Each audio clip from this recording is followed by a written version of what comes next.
Welcome back to another episode of the Red Wagon Inn. We've got another small cast episode tonight because our boy is feeling a little under the weather and had a rough night. So Alex is going to sit this one out, and a girl had a little kiddo, so she also is going to sit this one out. You know, hey Brian. There. Why is Jakey so? Cam. Why is he so off center? Jakey, move to this. Move. Do I have to? Is that better? A little bit. I don't know what happened. I don't know if I could fix it either without causing some weird things. But I can do it while y'all are talking if we get talking on some things. So welcome everybody to some more Red Wagon Inn. I don't think it's your fault. I think it was because Alex was normally in that spot the last time we did the small amount, and his camera is all like, "Oh, look at the dice up in the very far right." So yeah. Which is dope. I know. Yeah. You definitely got a lot of my wall, so that's nice. Yeah, I mean nothing like It's a good nice eggshell wall to bring it all home. Well, awesome. We have a lot of cool things planned for tonight. We also have some really cool art to be able to show off and some rad giveaways from two really rad dudes. One particularly more rad than the other. I don't know, but you know, then I do one. So Fight me. what's a compliment? Right. First up, we have some art from Dragonheart, who made a really cool kind of whisper puppet over How ad, which is really cool. Especially with, I'm not sure if it's intended that way, but I like that the mask looks wooden in the face. So I think that's really awesome. As well, they made another piece of art, which is at my expense. All right, guys, new campaign. We got gladiator fights. Want to be mysterious? And it's Salt's tail saying, "I am a rogue." And so the whole campaign has completely changed. So I actually really like that comic art. And I do feel kind of like, oh, there was a comic made about the Red Wagon Inn. So that one's cool for me. Then we also have a piece of art from Local Heretic, which is a fan art of Xenia right there, looking mighty. Fabulous. So Oh fab. my gosh. Oh Look at my that gosh. hair. Look at the detail. On fleek. Aw. Very good. Those If that's what the kids collarbones. are saying. Then we have an animation created by our boy up in the top right. Our Juby boy made an animation of him casting the fireball on all of those Ent boys last time and causing possible good things or promise bad. the animation looks better than what it's showing. It's Yeah, I don't- glitching out what on the there. It's normally like it's like it I like keeps- all 3 frames I get to see. Yeah, it's normally like a huge fireball explosion. I don't know why it's not doing that. It did it earlier. Whatever. My thing doesn't like GIFs, I guess. It did that with mine, When too. you're a wizard with performance anxiety. if you want to go see it, go to the Red Wagon Inn Discord in the Red Wagon Inn fan art, and you can see it there. Yeah. How about that? Heck yeah. Exactly. Don't worry about it, Ren. It happens to all guys sometimes. Sometimes it just takes a while to... Wow. Never mind. Jakey also made a piece of art here of our broccoli tree ents with poop on the ground. No, it's You it's called the it. children. Oh, that's the Ash. children. I was like, why is there poop? I completely missed the children at the top. I was just focused on the broccoli tree ent. So if I move all the way over here, is it better? Like if I'm just like sitting in the corner? Yeah, if you look on the stream, you're like 2/3 of the way in now, so you're good. All right. Cool. I'll try and make it work. Cool. My bad. Maybe I'll My try poor and mic adjust it as if somebody else does the recap, I'll adjust it. And then we also have a piece of art that comes from our one and only Safi-chan, which is Robert carrying How across the water and over to the Ironbark Forest. Because, I mean, obviously, Himbo Robert can do such a thing, and Himbo slave, I guess, How is happy to be happy to be pulled across the water. Our whispers chat isn't working. Well, I have it up. I have it up as best as I can. Olanta. And then we have our 2 pieces of giveaway. First one is from the lesser of the 2 boys, because he has no bun of which to speak. It's me. It's the health potion giveaway. That will be the first giveaway we have for tonight. I will be giving away a health potion dice roller with some dice that come with it. And our second piece of giveaway, Jakey, hit him with the news. What's that giveaway about? I'm going to be giving away 5 custom emote designs. So if you're a Twitch streamer or you want to be a Twitch streamer, this can be your way of getting me to make you some emotes. And if you're like, man, well, I don't plan on Twitch streaming or anything, well, guess what? You'll get just 5 like little small stickers then you can use to chat with your friends. And they're going to be of whatever you would like. You want a goblin. You want a little Among Us bean. You want your cat, your neighbor's cat, your neighbor's cat's neighbor. I don't know. Whatever you want. I will make for you. I advertised it on my Discord for the Dice Goblin Discord, saying if you want an emote of me with a butt on my forehead, this is the best way to get it done. Because Jakey will definitely make it happen. I will do that one in addition to the giveaway, just for you guys. Aw. Oh, thanks. Thanks. Jakey Good always boy. looking out. Right. Anybody else have anything? Oh, there actually is one thing that I need to not shill, but talk about. Oh, hey, have a great stream. Dice looks rad as always. There we go. The chat thing is working. It is apparently National Yay. Australia Day, Thank you, Lanta. though not in Australia because it's Wednesday there and it's supposed to happen on Tuesday. So it's Australia Day in America, and both of our Australians not here today. So really, go. So on behalf of Australia. our Australians, thank you for Straya. Happy Now I'm Australian Day. Chicken. Now Good it's day, time. mates. I got some chicken that Thank I you, got on the Lanta. You're the babby. best. I did a good job, right? Good day, mates. Wonderful. Down I'm under. not, I'm not getting in on this. I just Airbed. The Don't you? under and the under, lightning down under. Oh man, I don't have anything else to shill. Do y'all? I know one person does. Ooh, who? Actually, two people. Okay. Jakey. Jakey, what just happened recently that Oh you're man, super excited about? yeah. Well, there's a couple things, but I think the one you're referring to is it's 2 years of me doing art and stuff. So I launched a store. Man, look at this merch. It looks so good. Whoa, is that the Drew Dicey Encounters? That's his official last name, trademark. Wearing my Jakey Boy Arts TM merch. Whoa. Yeah, I launched my store. I've been doing art and stuff for 2 whole years. I changed my whole life around 2 years ago, the day after my birthday, and now I'm a new person. But yeah, and so now I've got a merch store open. It's pretty great. It's jakeyboyarts.com/shop, and then there's also a new commission form. I'm doing more emotes things. I've been doing like some emotes and thumbnails for streamers and YouTubers, and that's the kind of thing. Once I get my fantasy commissions done, I'm still going to be doing lots of fantasy commissions, but I'm going to be doing like 3 a month, capping that, and then I'm just going to do lots more emotes and things, so I can work more personally and close with people. And it's just been very fun. So thanks for letting me plug that. Nice. We need to just do a big T-shirt giveaway episode where everybody gives away merch from their stores. We have like 6 giveaways one day. We should definitely do that. That'd be a lot of fun. I just have a realized when you were coffee asking about people doing giveaways, I was like, yeah, I guess I'll do the emote thing. I also have a store I could have given things away from. Huh. Ain't that that's really something? Eh, Whatever.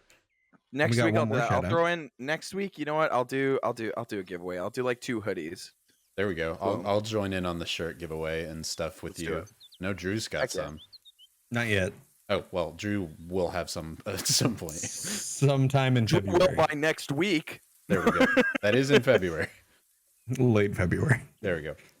One more thing to shout out. Level Up Dice has a Kickstarter. Whoa. Go check it out. There's lots of awesome stuff. A lot of the stuff's been unlocked. Go check it out. I'm getting my big old chunky dice. It's a with dice dual- Kickstarter. In case you didn't know what the Kickstarter was. Whoa. I mean, I figured Level Up Dice having a Kickstarter, you know. Fair enough. One would think. You'd think, but you'd be wrong. Ryan, how dare you assume our beautiful chat isn't smart enough to figure that out on their own? I am Oof, sorry. ouch my bones. He turned that GFY on for you, Rybo. Ryan. Rybo, he turned that on you. You gonna take that from your player? Are you gonna let him GFY you that like Oh, that? he I'm hasn't- almost dead anyway. He hasn't seen what's going to happen in this Yeah, I'm session. almost dead anyway. He's currently in the hands of an ant, so what was going to I happen can't wait to get him just turned changed. like. Man, y'all like Ren? Well, you'll like Ren flavored pulled pork. Yum. Chucky's face. I hear Changeling goes very, very well with barbecue. Oh my Yum, yum, yum, yum, yum. god. Right, it is 6:10. Let's roll for some recaps. See who's got to tell us what happened last epi. Okay. What you got for us, Drewby? That's a wasted natural 20. Ooh, Zania. 18. Ooh, 10. I had an 11. Woo. Heck yeah. All right, while Okay, you're right talking, notes. I'm going to fix your camera, so you're going to be moving while you're talking. Previously on the Red Wagon Inn. Um, so last week, it was a crazy time. We had just finished dealing with the other part of the party because How was kind of there. I had just gotten out of a big old cave business, so we started traveling. While we were traveling, we were chatting about some personal things, and the session started off with a bang as we found a giant forest that looked like it was made of metal. This forest had like big old sculptures and shiny fancy things. And we were like, well, what the heck is that? So sneaking up, Pepper and How went real close, and they were like, ooh, what are we doing? And then Pepper like scoped it out, gave a feel. The grass was real sharp. Oof, ouch, my bones. And then How was just like, "Pachoo! I'll shoot an Eldritch Blast." And that Eldritch Blast went, and it ricocheted off of a tree. And they were all like, yes, this is metal. And then they walked away after discovering virtually nothing as they went over with their sweet little, ooh, that looks like a tasty cookie. It's not supposed to interrupt, my bad. Dude, I have the brain of a mole rat combined with a goldfish. You cannot even move. You got to be completely still because I can only see movement. Anyway, so after that, we were making a trudge over to the little river area because we were going to figure out a way to cross the river rapids. While we were at the river rapids, though, we heard a little horrible sound that Rybonator made. It was like as if Rybo was slurping up spaghetti, but decided to spit it on my chest just over and over. Very good. It turned out to be little jelly sounds. I hated the sound, but it got the message across. But these little jelly boys turned out that they're little secretions. Yeah, I know y'all like that word. It turned things into metal when they touched it. So we were like, uh-oh, but it couldn't turn glass things, so it seemed that it turned organic things into metal. As we moved around, Ren managed to get one into a little boodle, and How blew some up. The party fought some with little strobe lights that are changing colors, you distracting little butt. After doing that, though, the ground started getting the rumblies, and it wasn't Ren's tummy that he uses magic from. Turned out there was an even bigger slime because there is always a bigger fish. And as the bigger slimes approached, dispel magic was cast on them, and then they turned into wrinkly sponges. But that wasn't before the biggest of king slimes, known as King Melatinus Gelatinus, by the fanfic of Jakey. Confirmed by Rybo, only through his eyes right now. Slammed by the river, we ran across by water walking because Zinnia can make people walk across water with her magical powers. When we finished walking, we went to a forest that was near a forest that the name had Tinder in it. I don't have my exact notes here, but I kept making Tinder jokes of just like, hey, we're going to the right. We better swipe right over to the forest. But while in the forest, we decided to set up camp. We were chilling and vibing. It was a good time. Ren went off on a little walk so that he could de-stress because he's a changeling, and it's emotionally draining to be constantly like swapping through faces and stuff. And everyone was talking and having a good old time until there was a huge explosion because Ren got wrapped up in big old tentacles. After that, there was a break as a dramatic pause as Ren then was in a fight with these big old treant boys. They were like broccolis with tentacles. And everybody gathered together, fought these treants. Turns out the treants were chill boys, and Ren had just murdered their children. After this wild encounter where darkness was cast, Pepper made themselves fly, Zinnia healed people, and Ren was just casting fireball after fireball, yeehaw explosions. Now Ren and How are wrapped up in vines, getting dragged over to go see a person, a council of sorts that was very vaguely alluded to. And Zinnia and Robert and Pepper stand together being like, uh-oh, where are they going to go next? I will give you a point if you can clarify something for me. Okay. You said the forest had the name Tinder in it, correct? Yes. Okay. Nobody correct him. What's the name of the forest and what's the name of the river? Oh, it was something. Oh man, that's a good question. The forest is the Ironwood Forest, but it has like, is it like? I'm gonna go with Ironwood Forest, and the river. That one's close enough. It's Iron Bark, so good. I'm down for that. Iron Bark, that's what it was. And then we were close to a Tinder area, but it's not. These are like the Tinder Trumbull Rapids or something like that. It was Tinder combined with something Rapids. I'll also give you points for that. That's Tinder Flow. So points of inspo to Jakey. Ah, Because it was Tinder Flow, just making sure that you remember there was nothing fiery about the forest until Ren came along. true. Right. Well done. They were That also is good called the recap. Tameless Rapids, right? What's up? They were also called the Tameless. There's Rapids? some that are northern that are the Tameless Rapids, and then there's also the Tinder Flow Rapids, which I think I can pull up right here. Yeah, so no, I had it opposite. Those are the Tameless Rapids near you all. The Tinder Flow Rapids are somewhere that I'm blanking on right here. They're somewhere in the map, and I'm just missing them, and that's my fault, and I'll look it up later. But Wait, I know. Do you see? no. Ironbark. Maybe there wasn't Tinder Flow. Maybe that's... There. There is somewhere, but I don't remember where I put it. I know it's my own map, but it's a big So I was map. gonna say, I just rewatched the last episode and wrote the notes. Whoops. That's okay. Mr. DM. I wrote the whole thing, and I don't remember where they're at. So Yum yum yum, tasty inspiration. Tasty inspo. Right. With that, if there's nothing else, we can go ahead and get started on some red wagoning of the inn.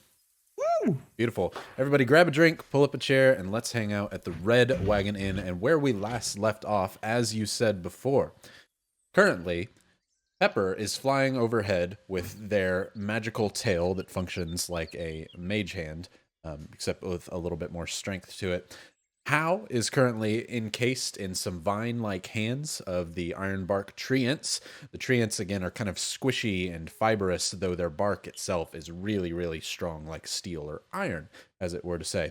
Ren was also picked up, but Ren was picked up out of concern, as the treants thought that Ren got hurt by the treants and by the fire that someone caused. The treants don't know that Ren did it, because Changeling, and has changed from Changeling over to something different now. Xenia has run back to get Robert for his help, as he was back at the camp, which is maybe about 200-300 yards south of where they are. Yeah, I might have said 1,000. I can't remember if I said 1,000 feet or 200 yards. Either way, she's running south of where they are to go and find where Ren is. Or to go and find where Robert is. It is currently middle of the night, as y'all were kind of getting ready to rest for the night before you go on further. The only light and illumination was from the purple fires, but now that is gone. Only the starlight is causing any sort of way for you to be able to see. You can see kind of the silhouettes of the trees. Ren, being that you're currently encased in the vines, can't really see much that's around you at all. How? You can, because of your warlocky dark vision. Xenia, you also are having a bit of trouble here without any sort of dark vision, and are heading to Robert.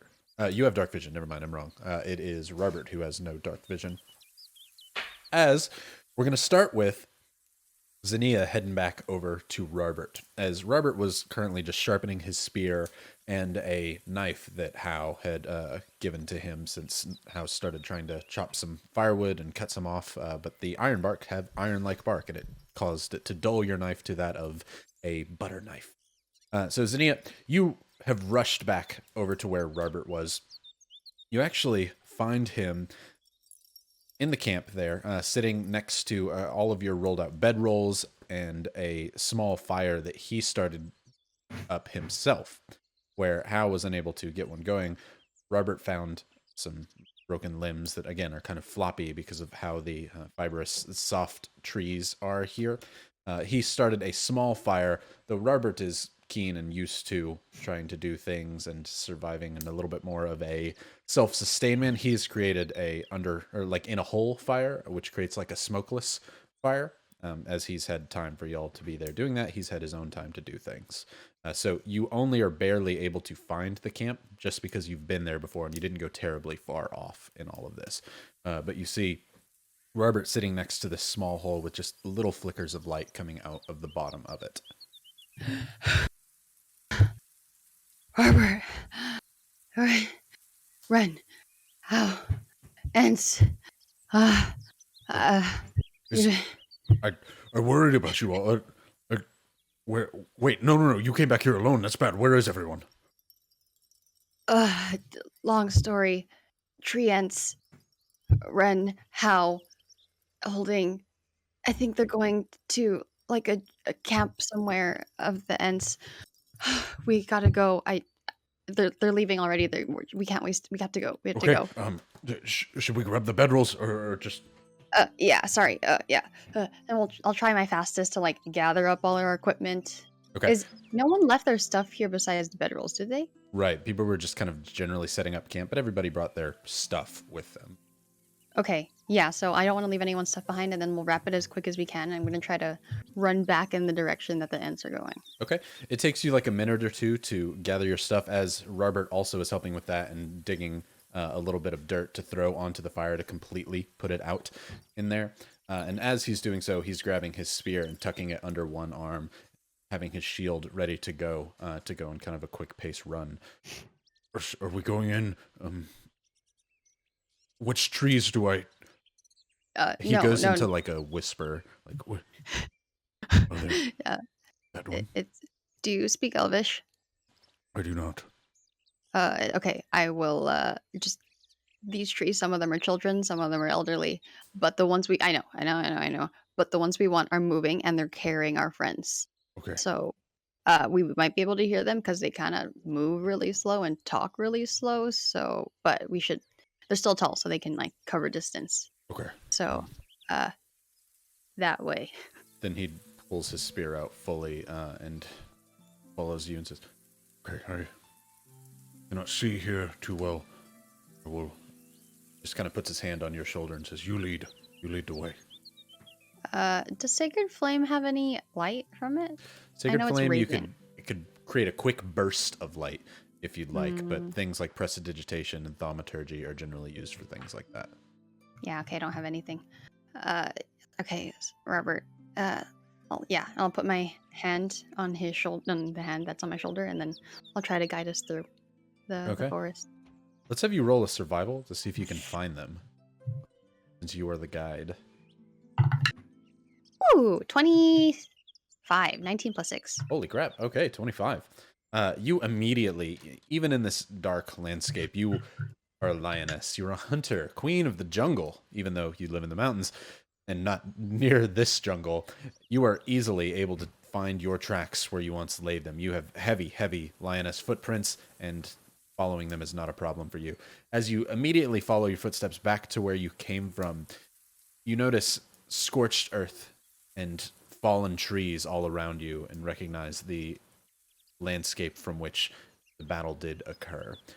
You also see one larger tree who must have broken off from the group, who seems to be tending to some of the other ones. This treant itself seems to be moving, as one of the trees is completely covered in ash and soot on the entire left side of it. Half of its leaves burnt off and fallen to the ground. This larger treant is almost caressing it like one would a pet that they accidentally stepped on their foot. They're like, there, no, we should get you. And you can see it kind of wring its hand out, like one would as it takes some vines and kind of carves into its own hand, causing a bit of sap and liquid to drip out of its hand, like one would cutting their hand for a ritual, but instead causing like sap to pour over the wounds on this tree. No. It's okay. You'll be fine. Just keeps kind of repeating no in Elvish, because you do speak Elvish, you said, correct? Okay, you understand him then. In Elvish, I will go up to the tree, and I'll say, I'm sorry for what happened. I know. Do you know where the fire starter went? The big sound of it standing up kind of pulls and looks down at you, now standing probably at your height, maybe about 3 times the height of you and Robert. As it leans over you, it says, "Firestarter came through here. Firestarter has not come back. If I see that Firestarter, I'll stomp on him. I'll feed him to the trees. He'll be marrow for my children. He will regret the day he lit my boy on fire. He will rue it." As his face comes down towards you. "You have not seen this Firestarter, have you?" No, I have not. I actually, I've not. Do you know where the injured one went? I saw my people take them to a healer. What know you of the injured one? Oh, I was here. Aren't you? Didn't you talk to me last time? I was This here. seems to be actually roll a Am roll I a nature racist? roll a Do nature all check. treants look the same to me? Oh no! Roll a Oh nature check. no! God, that's not good. 5 plus -1. Oh, it's totally the same tree. Oh no! I actually I was here. Did I not talk to you? She's gonna say it because she doesn't know. Did Yeah. I not talk to you? No, Last. I saw the hurt one leave. I saw one shroud the forest in darkness, and I stomped and I stomped and I found nothing. I did not see you, lioness. What brings you to our forest? Are you here with the fire starter? No, my friend was the injured one. Roll a are you She's not aware? wrong. You're not wrong. So I'll let you either roll a persuasion or a deception because you do know the fire starter, but your friend is the injured one. +3 to persuasion. Let's go. That's an 11. 11. Okay. You see the tree come down and its leaves begin to almost rustle and move. You smell like soot and ash. Like I said, I was here when it all went down. Where were you? I was the one that told them. I was actually frustrated because I said they wanted to help you all along, and I was here. I was the one that yelled that. I was chasing the Dark One to the south. I found nothing and I returned only to see my kin burned. And you that was return with a dragonborn. More outsiders to our forest. Lioness, you displease me. Tell you true. and how I apologize. I understand this is your home and your territory. I mean no harm. I'm only looking to find my injured friend. If you speak true, the shepherds may decide your fate. If you know the injured one, and the injured one has no connection to the fire starter, they will let you leave. Okay. Kind of angrily and in a way that doesn't feel very good, but not in a direct assault to you. Mhm. He reaches his arm up as if to swat you away, but like a child who angrily picks up a toy that they may have stepped on or kind of hurt their foot. They go to pick you up. May I offer my services to help appease you before we venture? Do you allow him to pick you up first, or do you like, ah? Yeah, I mean, I'll kind of take it, but I'm also gonna say it at the same time. Like, may I also offer my services? Okay. As he kind of leans down to pick you up, Robert looks at you holding his spear in his hand as you're kind of now in the air. It's a little dark for Robert to see, but he sees this treant pick you up. As you begin to say, can we offer our... It's very Merry and Pippin being picked up by Treebeard, kind of squeezed in his hand. Robert is going to decide if he thinks that's okay or not. Robert, no! Actually, chat who... Robert follows the way of chat instead of me rolling. How does Robert react to Zania getting picked up by a treant? Does Robert speak Elvish? Robert does not speak Elvish. I was gonna say, so he just watched that conversation essentially. I'm guessing. Bobo says panic. Alarmed, ready to strike. Oh no. Uh-oh. I mean, it's true. It's very. Robert wouldn't know. Oh, not our boy Robert. How in the distance is giggling about something, but he doesn't say why. Oh no! How just hears panic, panic, panic, panic, panic, alarm. Definite panic, yes. Okay, basically hearing continuous panic. In which case, this this being has spoken in a language unfamiliar with it and seems to be very loud and very angry as it swats to pick Zinnia up. It is now swatting to pick Robert up with the other hand. Robert is in panic mode. There's a language barrier here. Robert's gonna stab the hand of the treant that goes towards him. As Zinnia did say, watch out for the ones that are moving, and this is definitely a moving tree. Robert's gonna stab into the hand twice as it comes towards him. Well, it's been great having Robert.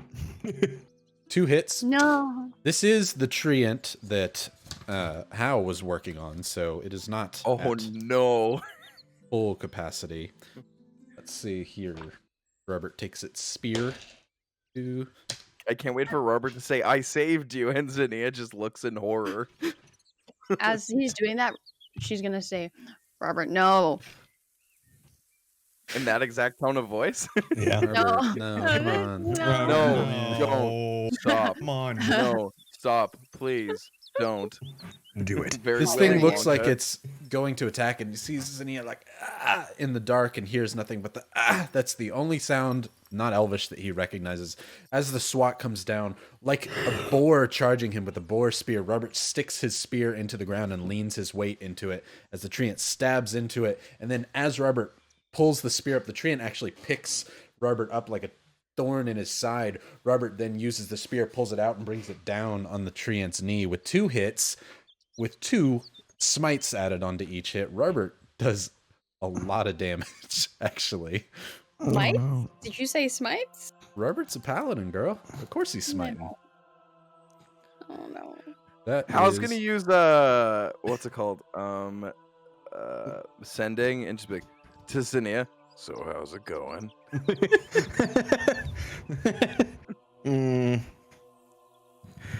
This is how Robert goes out. Robert also might be injured, and he might follow soon after you guys. Which is about when it happens. Robert stabs into this tree and then stabs into its leg as you hear the tree roar out, very much in that that Treebeard yelled out, calling for the other ants as it stabs into him. You're currently being held up by this treant. I'm not going to put it on the... are you on Roll20, Jackie? I am. Okay, I will. Why not? No, Robert, no. Let's get Zinnia and Robert in for some initiative. Okay, hold on. I will tell you what happened in just a moment, but Okay. Okay. And then I will move the desktop over to where everybody can see. Reverse And then TPK. Ren and Howard and Baby Bjorn's just like Yep. Dungeons and Dragons. Oh, whoops, gotta move that over. There we go. So the new character for Zinnia is going to be a druid, right? Who you're just gonna happen to meet. Okay, what's your initiative, Zinnia? 8. 8. Ooh. Well, that's 1 above the treant, so... Okay. Ryan, you can't do it. Zinnia is the only surviving OG member. The dice will have spoken. And Robert got a nat 20, which means he has advantage on the first Oh, turn no. for his attacks. Oh no, Robert, no. Robert then, as the treant cries out, Robert is going to stab into it twice more. Run, Zinnia. As No. As Zinnia, you are being held up as this treant roars. It squeezes the life out of you. As suddenly you feel its grip loosen. As no. do.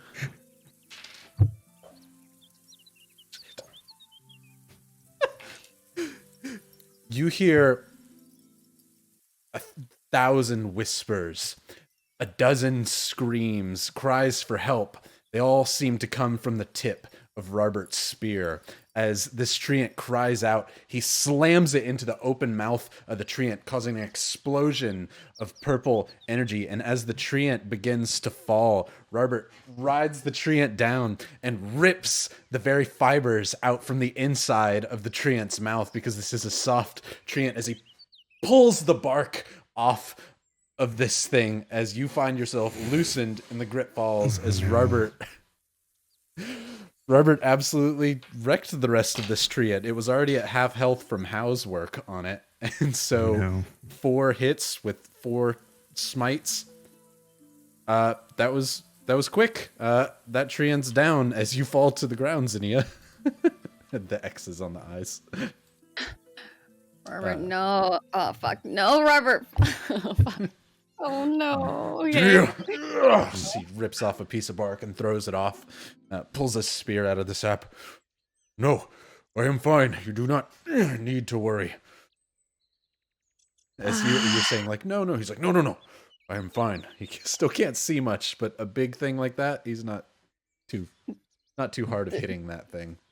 This thing's annihilated, right? Like it's ripped to it's shreds? gone. It's so gone. Okay. Robert, I'm gonna take his hands because he can't see in the dark. Oh, yeah. Yes. Yeah. I greatly appreciate that. Yeah.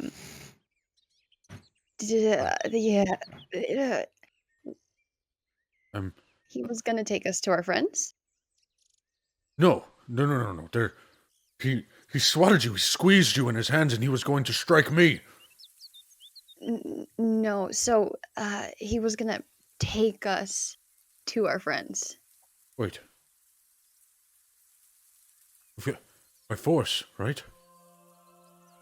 He was gonna pick us up because he moves faster because he's taller, so he has a bigger leg span and steps. Wait. I thought you said they were dangerous, that they had taken Ren and How.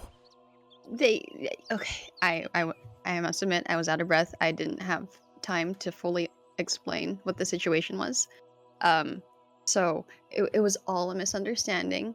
They don't know how to communicate physically very well, and so a lot of their actions were kind of misunderstood as offensive, as you kind of did right now. So No, that can't. Are you? This thing, it's not natural. It meant me no harm. No. Truly? it was gonna take us to our friends.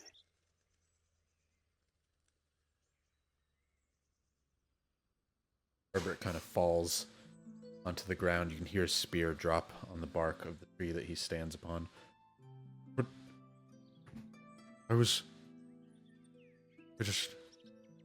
I understand. We've been in very, very dangerous situations where if we didn't act first, then it was our heads on the line. So it's completely understandable where you came from. However, I think this forest is completely different territory where things don't look like what they may seem. They aren't what they seem. He looks down at the entity that he just killed, that he thought was evil. And you know what? It's circle of life. You know, there's many other trees around. You know, it looked like it's pretty old. It probably lived a very good life. You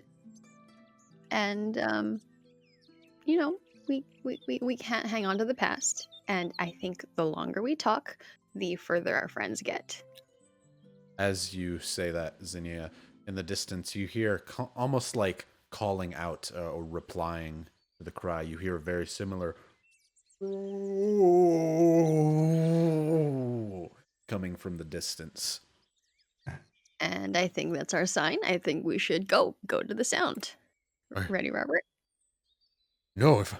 If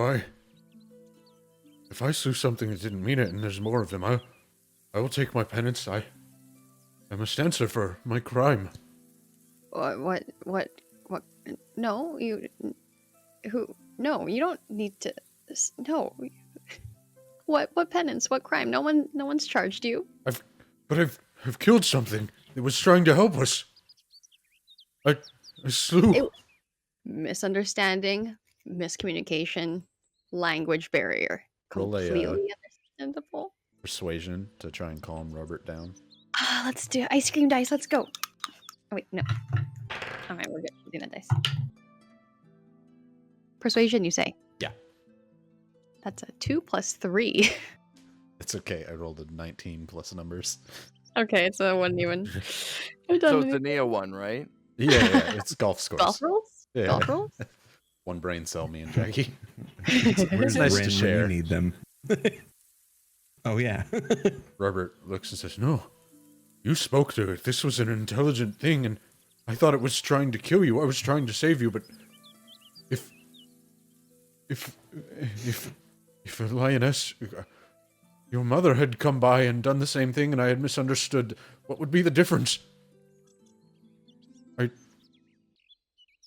Now, Robert, it was a misunderstanding. No, I misunderstood. You didn't. You go find our friends. I will wait here. Robert, if you wait here, who knows what might happen to you? I will tell them what I did. They understand, and yes, they may leave things be, but otherwise, I cannot bear this guilt. Or I feel like, the treants were going to their hub, their capital. Maybe you want to put yourself on trial at their capital instead. You want to do it where Ren and Hao are going. If you wait here, you don't know when anyone might come by or anything. If you promise me that you will allow me to speak of what I've done.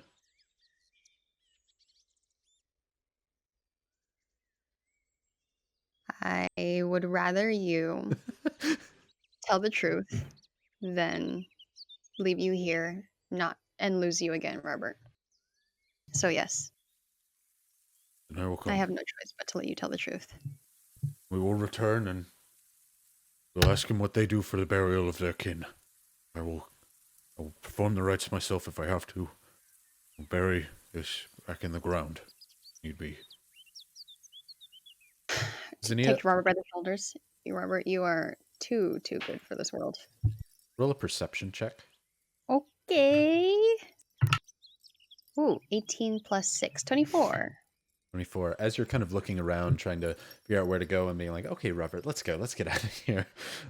You look and see both at the body, which he can't see because it's very, very dark. Now it's just a silhouette to him. Coming out of the inside of the body where the sap was, you begin to see a few sprouts of new growth coming from the inside of the tree near immediately. As you kind of sit there and watch for a moment, you can almost see it begin to grow. As you turn back to that tree where it once cut its hand on the other tree and the sap was pouring down it, you can see life beginning to flourish off of the side of the burnt bark from the iron bark tree. Moss, flowers, all springing out the side of this tree. Robert says, Beautiful. Then lead Robert. me. Wait, you can't see in the dark, right? No. Oh, I wish you could. It's the most beautiful thing I've ever seen. Life is already sprouting from what's happened. What? Hold I'll on. take Robert's hand and I'll kind of like walk him over to the flowers or moss, and I'll like have him touch it. You have him kind of put his hand down on the now mossy covered stump of the tree and runs his hands through it. And as he does, one of the flowers that was kind of the bulb pops open and blooms in his hand. A small miniature daisy pops in between what is essentially the chest cavity of this treant here. As he runs his hand over it, I think that's good, but I also worry that if it could cause this much life, I feel bad for having taken it from him. Or her. Whatever it may be. Um, um, I'm not your judge, Robert, but it looks like the natural cycle of life to me. Let us go to their people, as he stows his spear and shield away, leaving himself just kind of unarmed. As he puts one arm on your shoulder, kind of waiting to be led. Okay, Robert. To the sound. As you begin walking, you just kind of hear under his breath, barely, with the passive perception that you have, just, I'm sorry. He kind of whispers to himself, seemingly almost in prayer, hoping that it catches and follows on the wind between the trees. And as he does so, you begin to hear the rustling of leaves as Robert prays and takes his whisper on the wind. Sorry, I did not. I was just trying to protect my friends, I thought. And just kind of continued mumbles of that kind. As we're going to go to Ren, Hao, and Pepper. Ren and Hao, you are currently in Baby Bjorn's of vines. in the hands of these two other treants, besides the one that Hao was pummeling with blasts and hiding in darkness. Also, somebody asked, is chat a good god? Depends on the day. As well, it depends on your answers to questions, I guess. Hal looks at the camera. As both of you are being carried away by this treant. Ren, you do not have it to my knowledge. How you have dark vision, correct? I have 120 feet of true sight, baby. Well, not true sight, but like the devil's sight, so I can see color in the dark. Gotcha.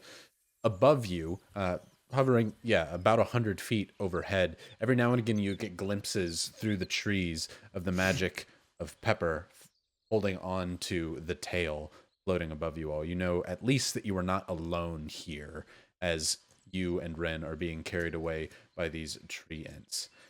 Do either of you speak Sylvan? Nope, just Nope. Elvish. The treants are conversing between one another, where mostly any Sylvan that you have heard has sound very much like wind chimes, kind of the background music that's going on. Birds, flowers rustling. Theirs is much more deep. It almost sounds a lot of the sound effects that you would hear in a movie like Lord of the Rings, right? Very tree achy as they begin to talk to each other as they're walking. Their steps long, their feet pound thunderous as they seem to be taking you further into the east. What are you two doing? I was just thinking about how you described their voice as tree achy and their trachea making that sound. Anyway, That's how how currently is he's resting, because I'm gonna take basically How's starting to trance if he can, but he's gonna be just resting as much as he can. If he only gets a short rest, that's still fine. Mhm. But yeah, he's just gonna keep looking over at Ren, making sure that Ren's doing okay.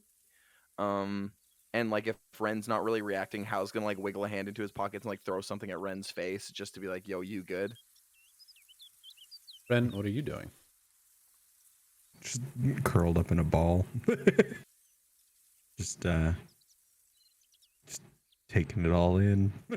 How in the darkness, you've noticed a different shape than what was picked up by the treants in their hand.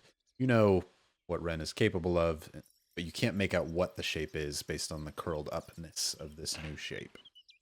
Ren has definitely changed from one thing to another.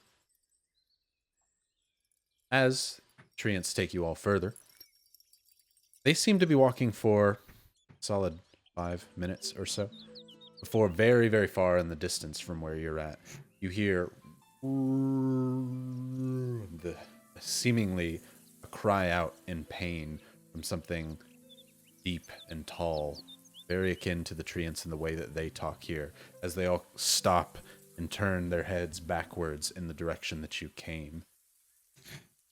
As that happens, you hear rustling come from the east where the treants were walking, and hoofbeats, before suddenly appearing out from behind the trees. You can just get a glimpse between the kind of orangish vines that hold you captive. 2 figures, centaur-like in appearance, though much smaller, come out from the trees. Green and covered in leaves, appearing to be almost half wooden and half deer, as they move very nimble, where centaurs are much more strong and graceful. These are quick as they kind of gear themselves up here. They look before speaking to the trees again in Sylvan. Conversation kind of goes back and forth for a little bit. As it does so, leaving kind of pauses in case there's anything that you're wanting to be doing during this. But as the conversations go back and forth, the treant currently holding you, Ren, you feel it kind of shake as if almost like seizing or a quake in your hand or in its hand as it holds you before it cries out in reply. You can sense even through the language barrier heartache and pain as the two creatures, how that you see before, go trotting off to the west where you all came, and you continue your stride eastern in these two treants' hands. I'm gonna sending to Zinnia the second I see them two. I think you might have two curious individuals moving towards you. They look to be some kind of dryads. Just be careful. You can reply. Do I know what dryads are? Roll a nature check for me. Okay. Oh, okay. 14 plus. Oh, -1. 13. Oh, cool. Oh, wait. No. Dang.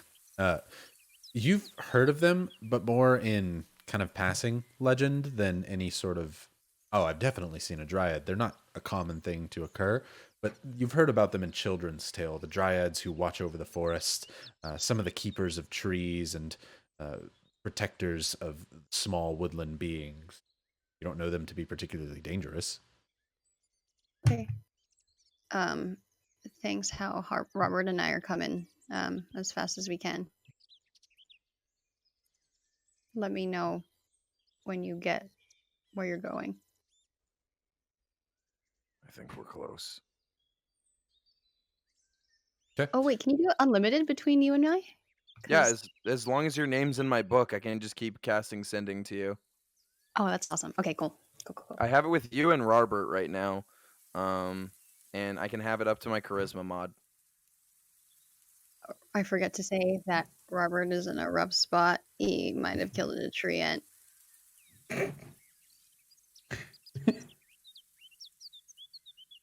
I'm gonna send sending to Robert. And just say, keep your head high, warrior. Your friends always need you. I may have done something wrong trying to help my friends. I apologize. I'm so sorry. And I truly didn't mean it. You understand, my heart was... I thought... You're right. I will stay strong. No, must. You're making forgiveness harder on yourself than it needs to be. You're already forgiven, Robert. By who? You don't know them. I don't know them. If I had killed Summer by accident, thinking that she was just a rat, Salt would have been very angry. We don't know that yet. You're forgiven by where it matters. The whispers will never leave you, no matter how much you punish yourself. Of that I am not sure, my friend, but we will see. I will do what is right. That's all I ask. Is how attempts to comfort Robert and update Zinnia on the scene. How you and Ren then, yes, are continually moved further to the east. We're actually going to jump back to Zinnia and Robert then.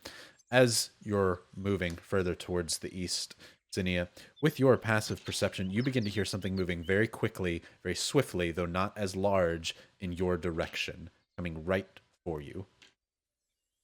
Just one thing? Some noise, at the very least. Okay.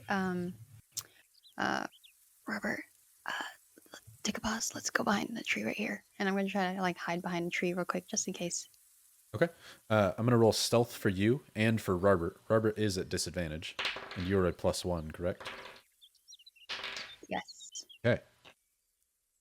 As you rush behind the tree, Robert's still unable to see. As you pull him down, he kind of hits his forehead on one of the following branches, but slides quickly under there as both of you try and be as still as possible. Robert, you can tell, is a little hesitant to do this. You kind of really have to pull him down, but he does follow your lead, so he just can't see. Before you hear the sound of the rustling go past you and on to where you came from before. You give it a minute or so, listening, doing your best you can to hear out for them. It appears to be that the coast is clear. You look past, the trees were too dense for you to see what it was, but it goes the way you came. Okay, Robert, I think we're good now. Let's go. As you pull Robert up from the ground, you begin walking, and the sound of your feet across the fallen leaves is lost behind the sudden quick rustle as two deer-like creatures, green, covered in leaves and orange leaves of the ironbark forest, pull up towards you with hands out. One of them hand almost like a dagger towards you, holding green magic that comes from its hand. Another one quickly holding a bow up to your face. Their hair pulled back and slick with vines as they look down at you. One of them speaks in a quick Sylvan. I speak back in Elvish. Elvish? Oh, you say Elvish in Elvish? Yeah. Okay, gotcha. I was like, are you questioning what language you speak? Because you got to tell me. Got it. As they kind of look to each other, you see what appears to be the more feminine one speaks to you. The one who's kind of holding the magic in her hand looks to you and in Elvish replies, "Where do you come from, lioness?" The, deeper in the forest. Her magic begins to glow further in her hands. "Have you seen Vince coming through? Heard a cry. Are you I friend heard of a the cry. forest, or are you of the city?" I am from, I'm from a mountain, to be quite honest, but I was from a city before. I'm kind of around everywhere. The one with the bow kind of trots to get behind you to stop your retreat. Robert speaks in common and says, "Tell me what they're saying this time. I don't want to be left out." Before the one with the bow kind of puts the bow up to Robert's back, he holds his hands up in kind of a manner. Says, "The Black Dragonborn. He speaks loudly and in a foreign tongue. How know you, Elvish?" I'm from the mountains. It's how I learned it. "Would elves live in mountain holes?" The ones on the Sunset Mountains.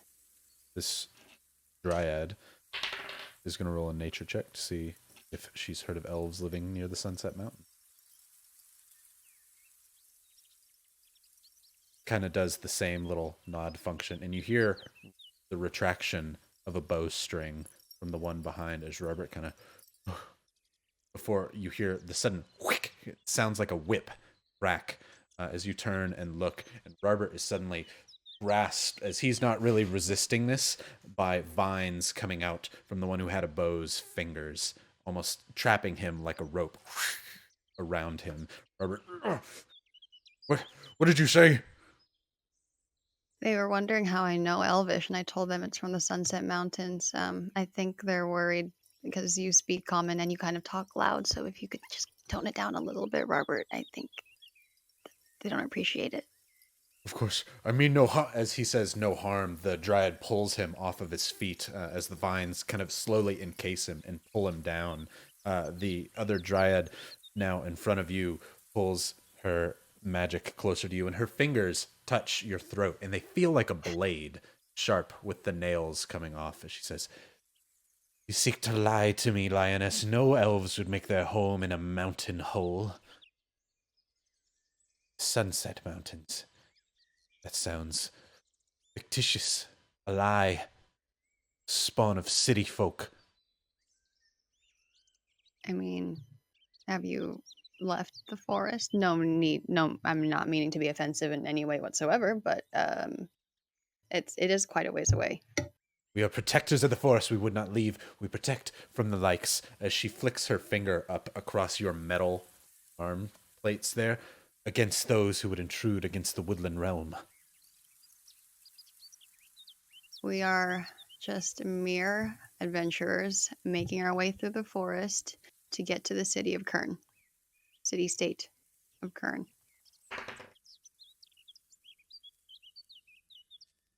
I just saw this sounds fictitious, says the DM. Sorry. I've heard of Kern. That place I know is true, though I know not of these mountains, or elves that reside in mountains instead of their trees. Do you know of the shepherds of the Ironbark?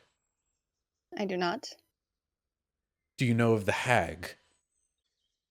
I do not. She reaches her hand that's been holding this magic forward and puts it over to touch your forehead. Okay. Okay. What happens? Do you allow it? I have no choice. She has a blade to my neck. She pulls her other hand back and just kind of reaches with the magical hand. I'm not. It's fine. Robert's tied up. I'm screwed. Let's Okay. just take it. You begin to feel yourself, Jakey, you begin to feel yourself falling magically asleep before your vision fades and your consciousness is lost. We're going to go back to Ren and Hao.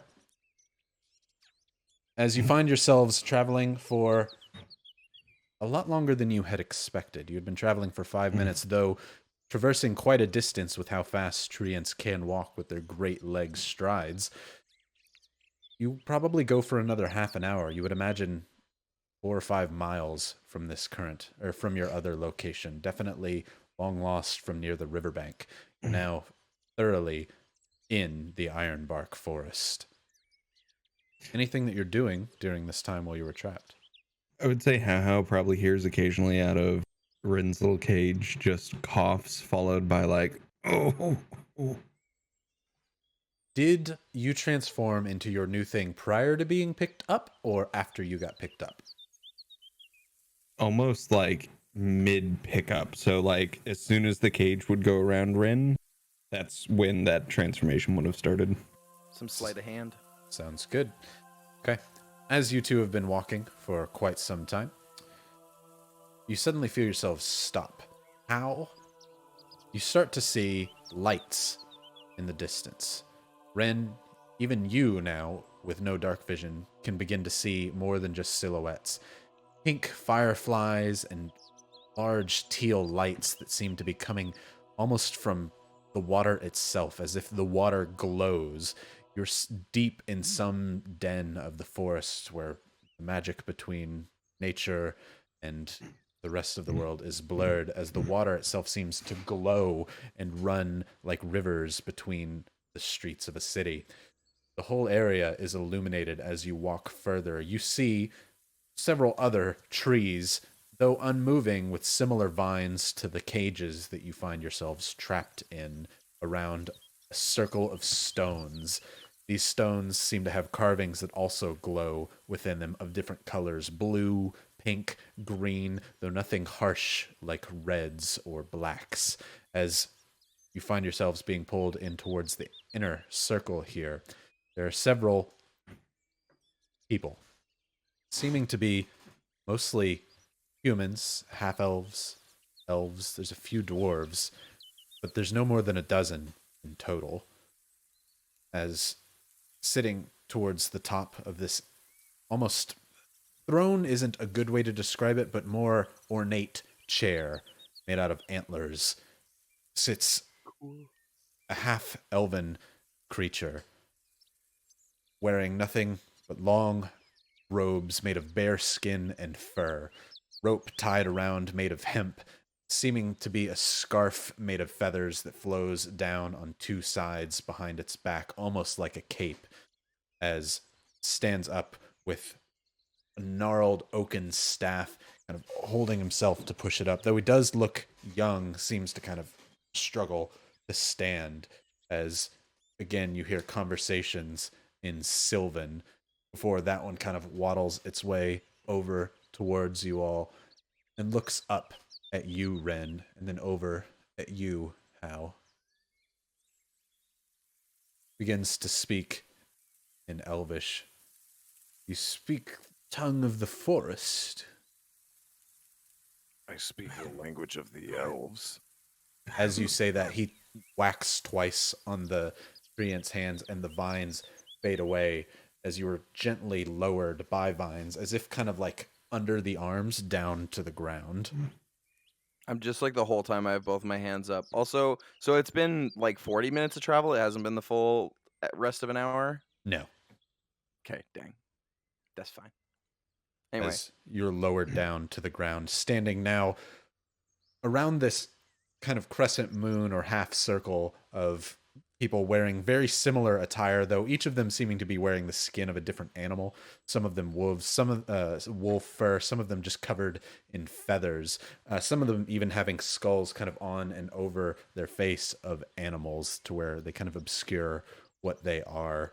This one that seems to let you down walks over to Ren's cage, quote unquote, in this treant's hand. The ent that was holding you now walks away and out of the stone circle, Hal. It looks up at you and says, "And you also speak the language, does he?" Looks to you, No. Hal. They speak the common tongue of travelers. Ah. Kind of slowly twisting his head and seeking for the words as if he hasn't spoken it in a long while. Injured. Hurt, are you? So I assume since this person's looking up, you would definitely see like blood slowly like drain out of the hands of this end with how messed up Ren is right now. It's been like 40 minutes. Most of the blood would have stopped. However, your clothes might be stained with it. Yeah. Do you give him a reply at all? I give him a good ow, oh, I think I broke a rib. That's the common traveler's tongue for yes, I'm in pain, by the way. I gathered.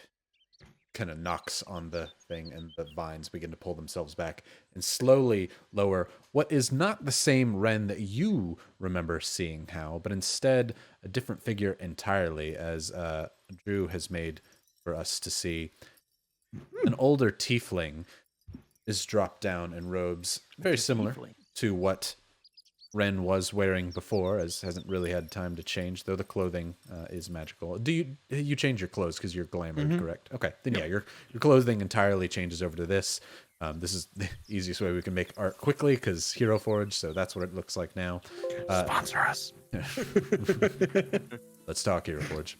As this tiefling is now lowered before you, but as soon as it lets your feet down to the ground, Ren, you just kind of fall and crumple with your injuries. Yep. Looks over to you. How did he sustain such an injury? The forest, as you know, is a trial-filled place. Yes. My guardians say a great fire broke out as someone was keen to destroy my forest. Something along those lines, yeah. Seems like we were caught in the crossfire while you were looking for they were looking for the fire starter. Huh. The tree that was holding Ren noticeably does stay there, where yours had left, Hal. Mm-hmm. They begin speaking back and forth in Sylvan, before he looks over at you, mid-conversation, talking to the tree, talking back to the druid-like figure, and back to you. Yes. Why Why did you come across this crossfire? We heard noise and we thought we could be of assistance.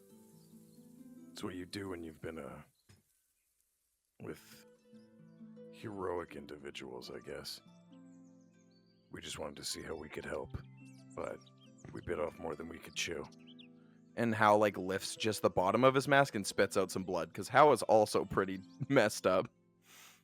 Seeing the blood on the ground, you hear several gasps from some of the other ones in this half circle as one of them quickly runs over and with a small little digging trowel, the spot where you dropped blood on the grass, they quickly dig that up and pull it up in their hands.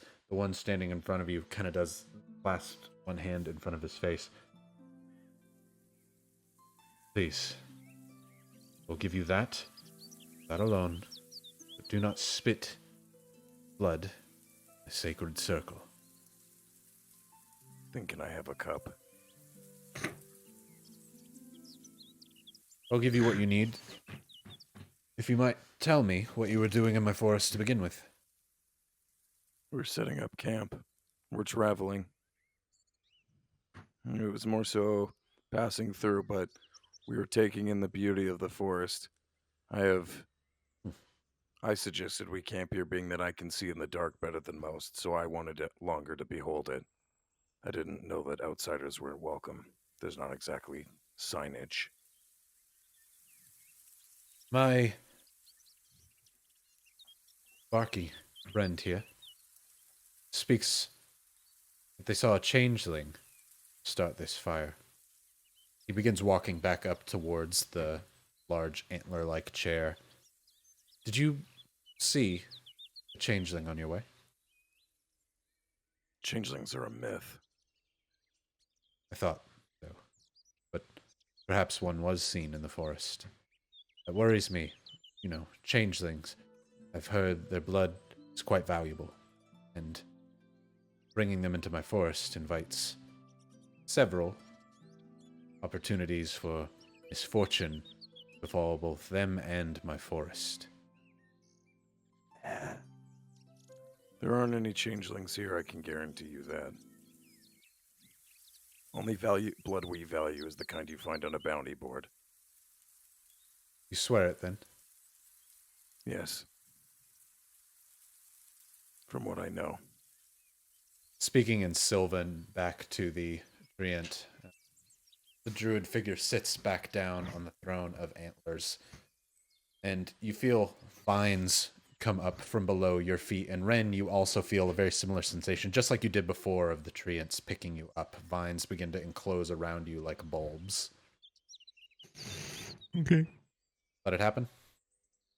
Yep. Okay. Yep.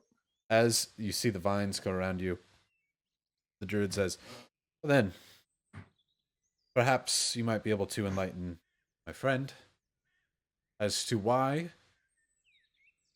that tiefling looked very different when it picked it up, when it conversed with it asking for help. I think your friend, though I don't question the brilliance of the forest, I would question the eyes on that one. I've known Understandable. this tiefling for some time. They're a pain in my ass, but I know them. Go ahead and roll a deception.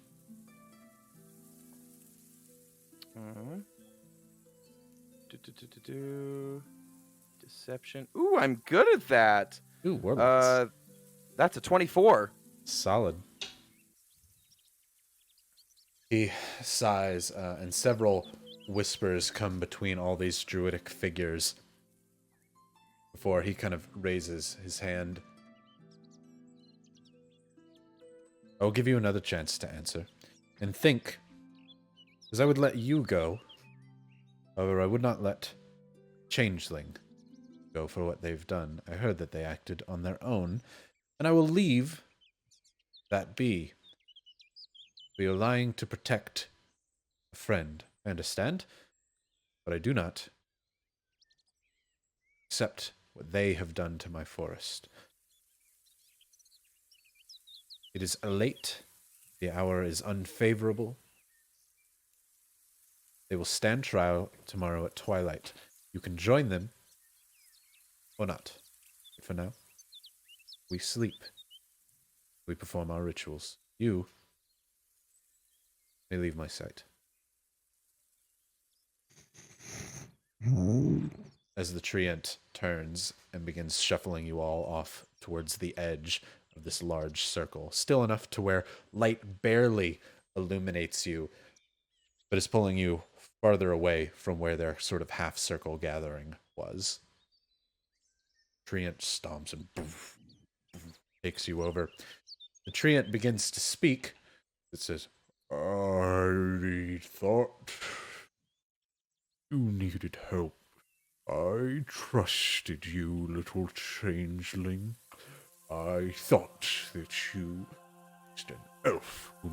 He's kind of, as he's stomping, kind of hits those. Thought you were just an elf in need of help, and you lied so willingly and so freely. I will not trust the help of the gray elves anymore. Begins to stomp further off towards the edge of the circle. Before, Hao and Ren, you find yourself, unless you're saying something, No. you find yourself being put around a circle of leaves with several sticks pulling up, creating a pseudo jail, though these sticks seem to just be almost like spears stuck straight into the ground. They stand maybe 10 feet tall, these sticks, but there is no roof on them, and there is no door to this cage as the treant drops both of you into one singular cage. Just at the edge of this light that you can see with the fireflies floating that seem to glow like torches moving around and the blue light from the streams that pass through this glade, you see two other cages. You are on the far side. In between you and the other far cage rests an old woman, a long, crooked nose and barely any hair left on her face, skin that seems to sag down like a turkey's neck, long, claw-like fingers as she rests up against the cage similar to you.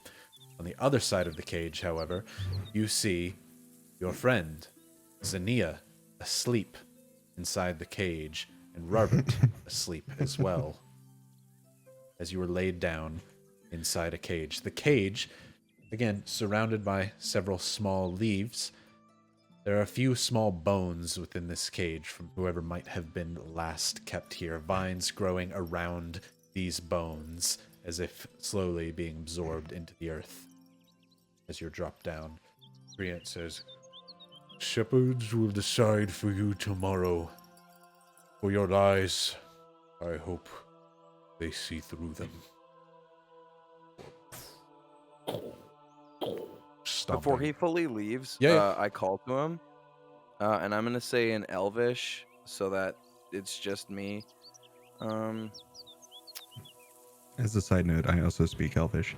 Okay, well, Hao doesn't know that because we haven't spoke Elvish yet, but Hao says, I want to see your leader one more time. You can fully disarm me or whatever. I would just like to rest a bit before because it's been a long day. Why should I help? Turns. You, gray elf of the deep, deep dark. Because you're not going to get very many outsiders here that will help. We can. Remember, you're a forest that's surrounded by outsiders, and slowly, one by one tree, that's going to get smaller. The more friends you make, the bigger the forest can get. I just want to help you guys grow. And then he's just going to turn and lay down. I'm not even going to wait for a response. Okay, not gonna roll a persuasion on that, just kind of giving him the Oh, information. I will solely, but like Hal's doing Okay. the mic drop of like, you better heed my words because Got I it. know how industrialism works. Okay, go for it. 18? Look, if you don't help us lighting your forest on fire, somebody else is going to come do it. And I mean, there's only 4 of us. There's a whole city that could come at any time. 18. More okay. so saying of like we can make amends for what happened. Right. Instead, we can just be executed by you guys, and then more awful people will come. Gaia. As you turn and sit next to and across from Ren in this cage here, you hear nothing for a solid minute before the treant's thunderous footsteps turn and walk away. You hear a small cackle. I already love this character.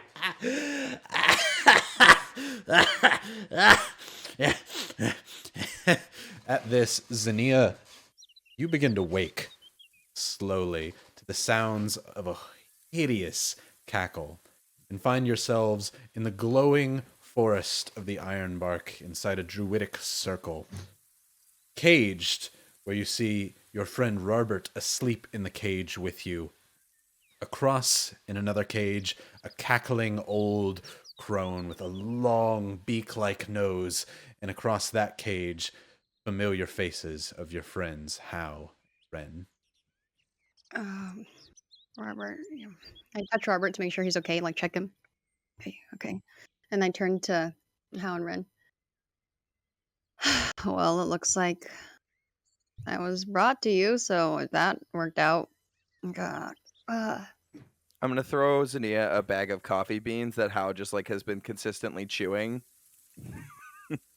She's like not awake yet. It hits her in the head. You throw a small bag of beans over from the top of one cage to another. The cage has enough room for you to stick your arm out. It's maybe about 6 inches wide on each side, but even still, you throw over from one to another. As you do so, the old crone tries to stand up and grab them out of the air before they land onto the other one. Xenia, you're suddenly greeted by this old creature. There's maybe 4 or 5 feet in between each of these cages. This old woman with skin sagging horribly down, in robes tattered, and basically almost like a really ripped up thin bathrobe, and nails that seem to be as long as her fingers as she grasps around this branch that sticks from the ground as she looks and says, Share with us, please. I was about to ask where your manners are. How can she have some? Yeah, yeah. Do you want your own pouch? These things are candy. Oh, candy. She rushes over to the other side where How is and reaches her hand through, going about halfway across the difference between the cages. She says, What have you in the pouch? Give. So How, because he has cook's utensils, like one of his favorite things to make are like chocolate dip beans. So I'm gonna give her just like a pouch of chocolate dip beans because that's How's like, I'm tired, I munch.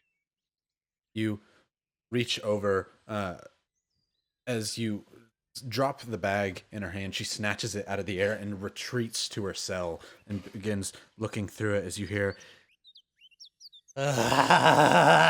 She throws the bag down on the ground, kind of landing right outside between your 2 cages. She puts her head on her hand and says, No. We need some more. Needs meat, nuts. She comes up to the cage quickly across from where you are. Those. Give us the bones, please. Take the marrow. Please, anything. I'm gonna use Mage Hand to grab the beans while I'm gonna pull out a ration of like dried meats, and I'm gonna stack the bones on top of it and do another like plop in their hands. As you put your hand out to Mage Hand the beans over, pull your hand and find nothing there. As you reach over, try and do it again, the leaves outside these cages begin to rustle as you try and conjure the magic for the Mage Hand, but you don't seem to be able to make Those are some sort good of beans magic. you just wasted. You're lucky. You're lucky that I want to make friends here. But in any other circumstance, I would be pissed about that bag of beans. And I'm gonna drop the bones and the meat and stuff in their hand. So you like hand her the bone?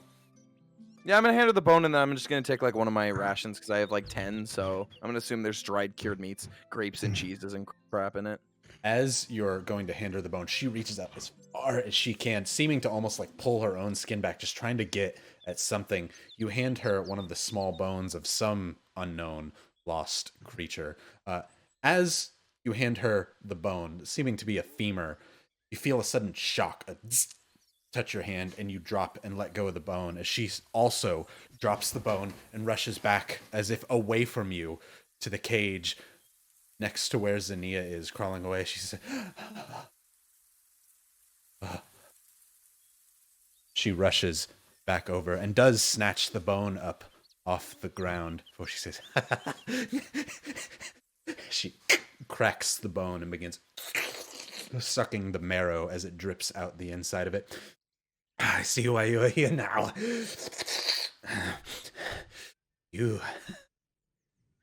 Oh, face most unwise for you. I do not envy you, no.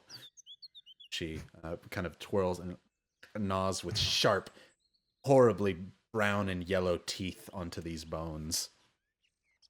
And why is that? She like tries to take her pinky in like somebody might a crab leg to pull the rest of it out. You have been touched by the maid gods, I see. Been around them, yes. The maid gods. Elaborate. I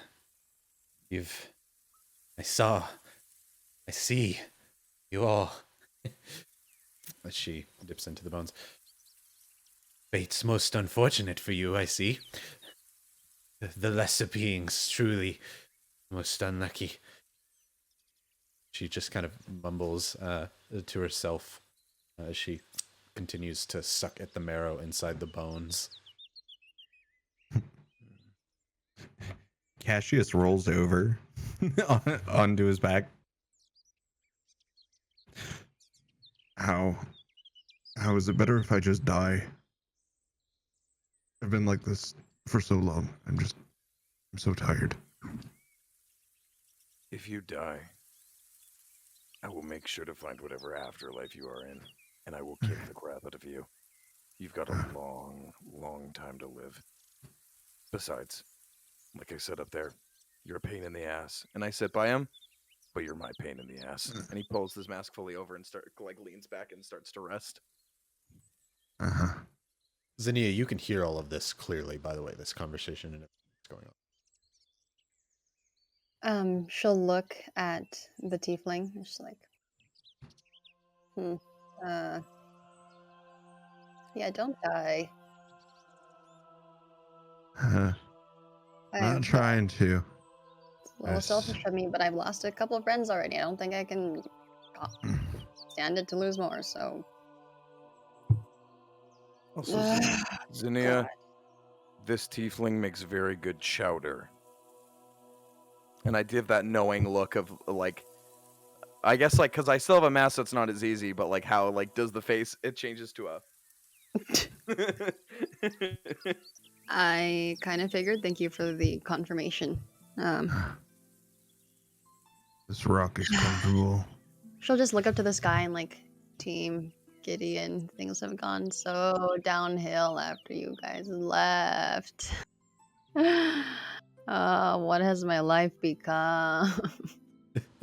As we cut quickly to Team and Gideon, as Gideon says, look, what I'm saying you have been arrested for 5 days. You have done nothing but try and seduce guards, and you have rolled so low every single time. I am telling you now, the full guard staff will not sleep with you. They don't want to date you. They don't want to have coffee with you. Yeah, I might think you're cute, but spoiler alert, they don't. I told now you, what Gideon, would you like to do? Gideon, I told you should not have let him be a bard. I told you. But no, you just had to let him join the game. Well, what am I gonna say? He brought his toilet with him and he's been keeping eye contact, so great. Yeah, I'm just gonna play a bard. I'm gonna sit here on the toilet and stare at me and try and seduce everyone. Quit looking at me with those toilet eyes! Team looks over and just like, this is true, you do have the toilet eyes. I really appreciate you coming over to host the game in my toilet, though. It's really hard for me to leave. If you die on the toilet in real life, you stay on the toilet in death, and so I really appreciate you bringing the toilet the table in here. At least it does not smell in here. That is good. Yeah. Yeah, I'm not gonna lie. Whatever air freshener you're using, it does wonders. Is that Brie you're using? No, it's my own blend. It's really hard. It's well,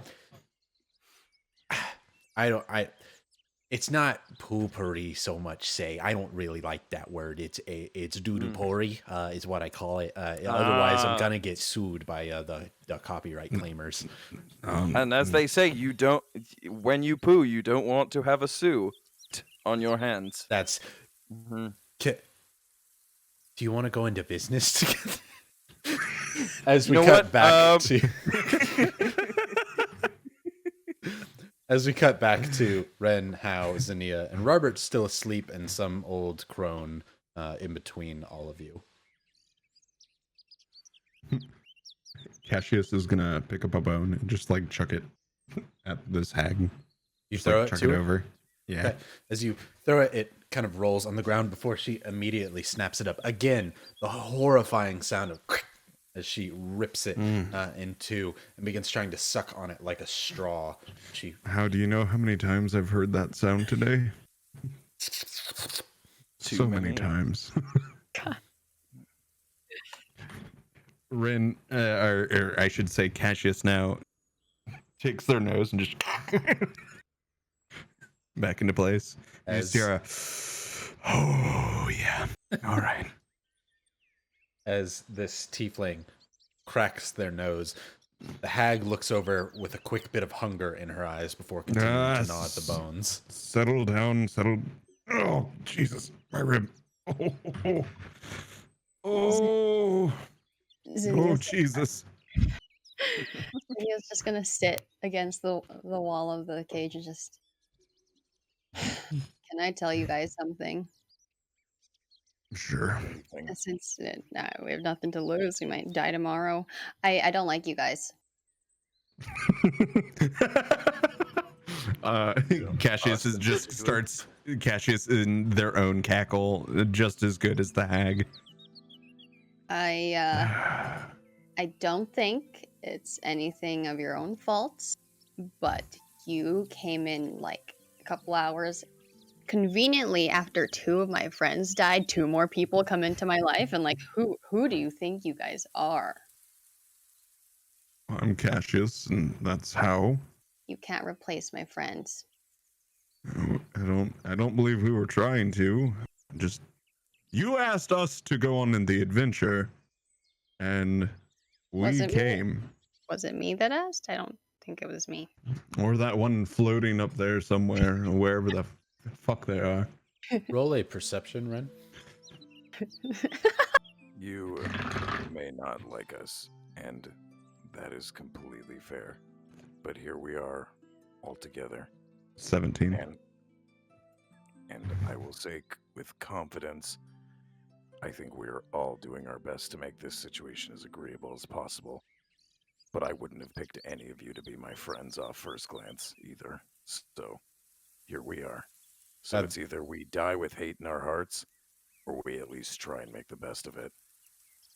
This is literally just the start of Baldur's Gate 3, where everybody's assholes to each other. Yep.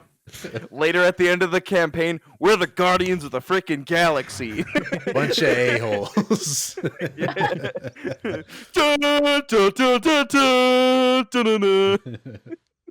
Man, I hope our action scenes are cut to bits, too. That'd be great. No, you're right. I know you're right. I can't help how my emotions have taken over me, how I feel about you guys. I'm gonna get over it. I'm just letting you guys know if you couldn't tell already. Ren, Death is an interesting thing. Nothing's gonna replace your friends that have died. And then Cassius just sits there fiddling with some dirt, and then just leaves that open-ended statement. Ren, you've Oh. also noticed, or Cassius, that Pepper is noticeably absent from the air. Sneaky. By the way, the rat's gone. Fuck. Hmm. No, you're right. Nothing can make them come back. And I'm not usually like this, but I think I'm done. I don't know. I think I've just had enough, and I don't know. Part of me give up already. I don't know. What's the point? What's the point? People are just gonna die around you anyways, right? I might die. I might die tomorrow. I mean, that's a very, very valid point. We all die tomorrow. Well, But die with Knocks on the wood. hate in my heart, or make the best of the situation that we have. You're right. How? I never really asked you how I should say it. I just say whatever everyone else says. How? How do you want to be called?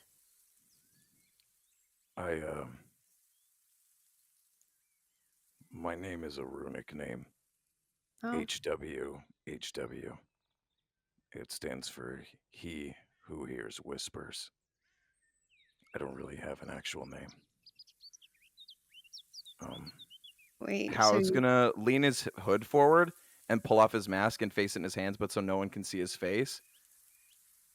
I was a person who, and he runs his hand across his mask, who was faithless. I didn't really believe in anything. At least I think. And I remember seeing a being that had so many different shapes, eyes, voices. And I just remember every time it changed, something in me changed. I've kind of like Ren, but not as physical. I've changed in ways, I guess. So, yeah. I guess you can call me whatever you want. And you don't have to like me. But if you two are going to be the people I die beside, I'm going to throw my mask across to Zania, and Hal's going to look up and pull his hood down. Hal is a drow with a very like severe shaped face, pointed chin. He has almost like those Dio style eyes where it's like pointed eyelashes, like long lids, but they're pure black with like red irises. Dio! Very like Rayquaza. Dio were my inspiration for his eyes. He has this silver white hair that's just like this like long mane of locks. And he also has just like spirals and tattoos that go up to his neck, almost to his face. And yeah, he like winces a little bit because he hasn't really looked up at anybody without the mask in probably a long ass time. And then he says, "You don't have to like me, like I said, but there you go. Here's my face. That's how much I trust you idiots with my life." And he's gonna lay back and close his eyes. Cassius, thank God, and is gonna drop form and just go back to change it. This is so exhausting. Fuck. I know, Ren. You go to a changeling or back to Ren?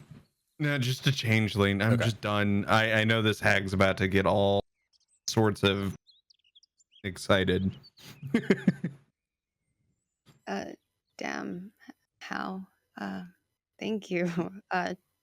Your mask back? I'm about to throw it. I know he already lied down and closed his eyes, but Hold on to it for a bit. It's a neat little thing. You can make it show whatever you want on it. I put it on. Zania places the wooden mask on her face. As you look through the eyes, everything has a slight purple hue to it. Ren and Hal look over, and you just kind of hear him say, huh. And as they say, huh, you see very briefly, before it fades away, in common, the letters that spell out huh come out of their mouth. What?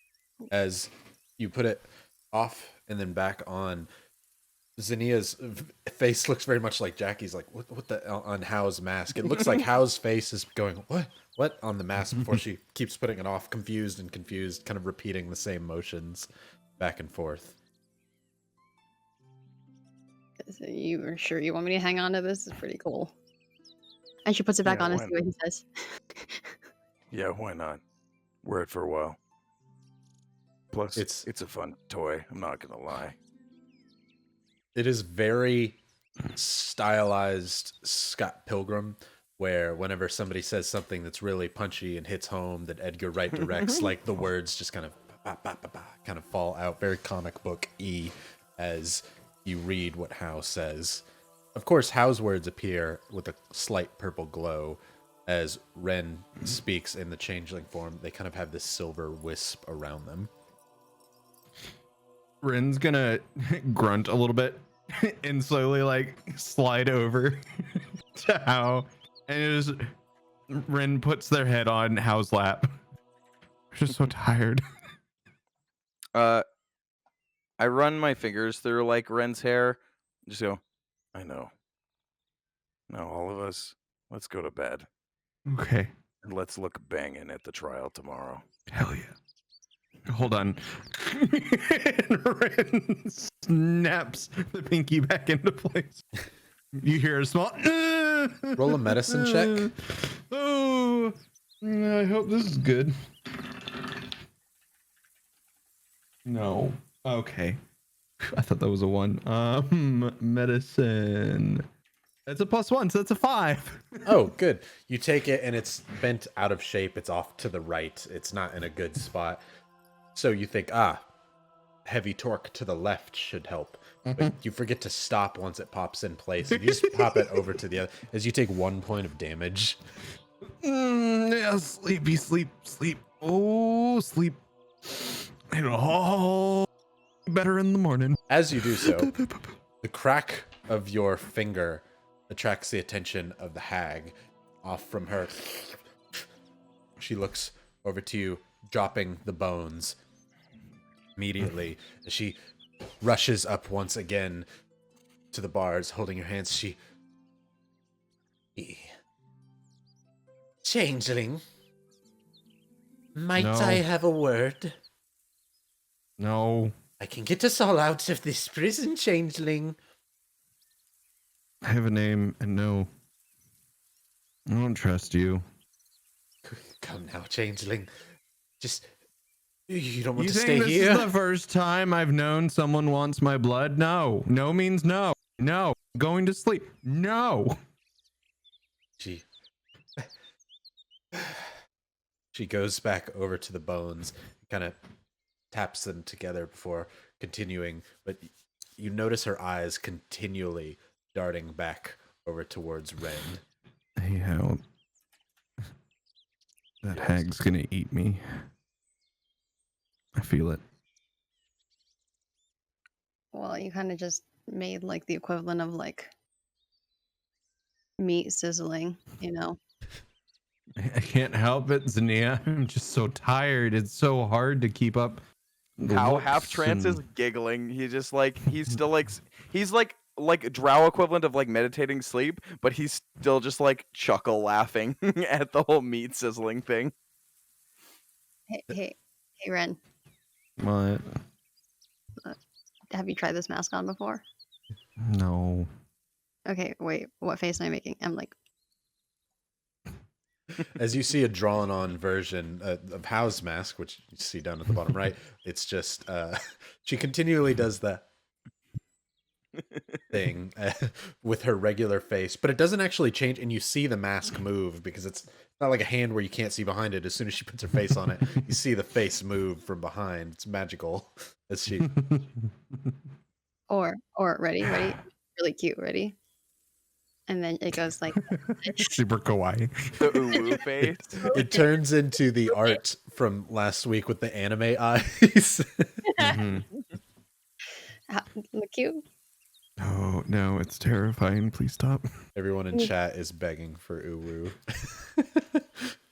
House says nothing about it. He hears all the whispers and he's just shaking his head, still with his eyes closed. I can hear how in his own mind, just, you degenerates. Literally, though. You look at it long enough, it makes you smile, friend. As this is happening, What's your name? Me? Like no. To decrepit lady with a nose that obviously looks like a fucking hag. first of all, as you turn towards her, she's currently. No. My you head don't is turn? still firmly on Hal's lap. I am not moving. Oh, then she doesn't Yelling it reply. out. She doesn't know that you're talking to her. No. Lady. Nose lady. Lady hear- in the middle.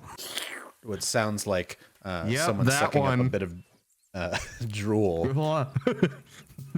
Ren shakes a little bit. Hate that. Yes. What do you want? I can get us out of here. You have to tell me how. I have no powers here in their circle. I have none. But I could. With your You help. want a little bit of this? And Ren raises up their As hand. Now that you're in He tiefling kind form, of your blood shakes it. Oh, noticeably. no, I'm in Changely. Oh, I'm in I'm changeling. sorry, Yeah. changeling. Sorry, you're good. that's what I meant. I said incorrectly. Gotcha. Now that you're in changeling form, your blood noticeably, as it's coming out of you, changes. It itself looks very much like mica powder swirled resin of pure silver. It just kind of constantly is moving within there. As you hold your arm up, yeah, it's the unicorn blood from Harry Potter. She says, Yes, yes. she seems to almost salivate at the pure sight of it. She says, Yes, yes. Just a touch. Just enough. They haven't fed me in weeks. Just enough to wet my beak. Ren takes their finger and gets a drop of blood. she reaches out. Mm. Mm.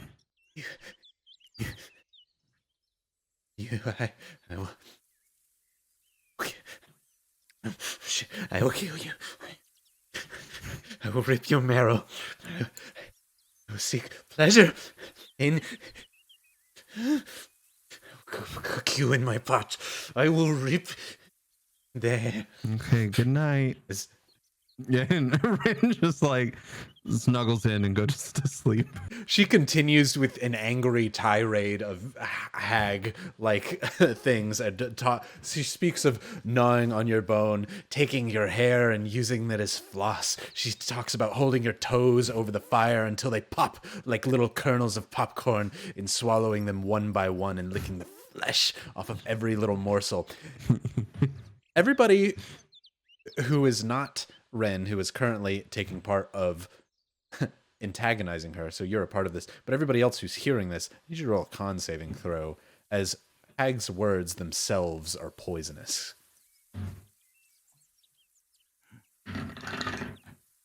Okay, good. Can I have Good for me. advantage since this is probably stuff I've You don't heard have before? to, Ren, as you started Okay. the ruse. 16. 16? Zinnia? 17. 17.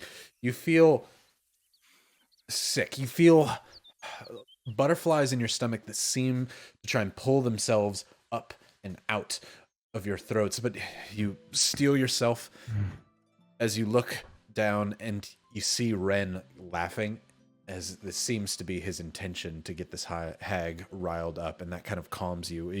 You're more afraid that Ren was grossed out by this and threatened by it, but as you hear him laugh, that subsides the feelings in your stomachs as you both lean up against wooden cages and lay your heads back. Did you hear that, How? Turd. She wants to eat me. You're such a turd. Mm. Zinnia, you hear what sounds like the rustling of somebody waking up next to you. However, you look over and down at Robert, and it's very much like a dog running in a dream. You see Robert kind of kicking his legs, kind of rumors back and forth. You've never seen this happen with any magical sleep that you've ever encountered before, as you've definitely seen it in your tribe. He must actually just be regularly asleep at this point. He transferred from magical sleeping to just asleep. Could be woken up, no problem. To herself. Robert, I think, deserves some rest. I pat him on the head. Trying to make myself comfortable. Can we pause? As Tasted said, toes don't pop. They're like marshmallows. Why do you know this? Somebody call. Their name Somebody is call someone. Tasted, too. I think that's I'm even calling worse. the BAU. Right? I'm just kidding. Nobody call it. Obviously. FBI, we need help.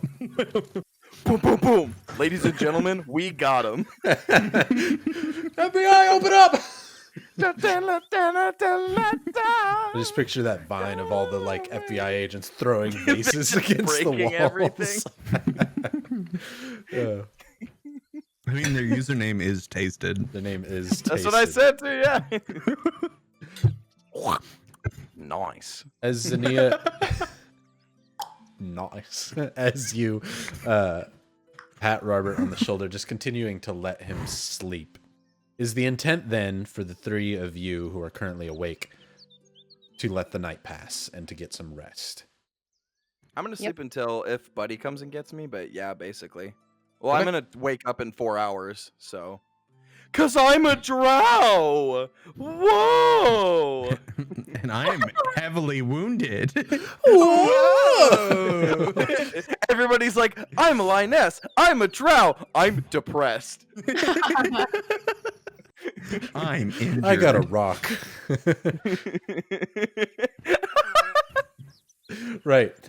With that, you all go for your long rest. As we, as a stream, shall also take a short rest, as it is currently 7:52. Also, Tasted said they're sorry, and somebody said, please stop.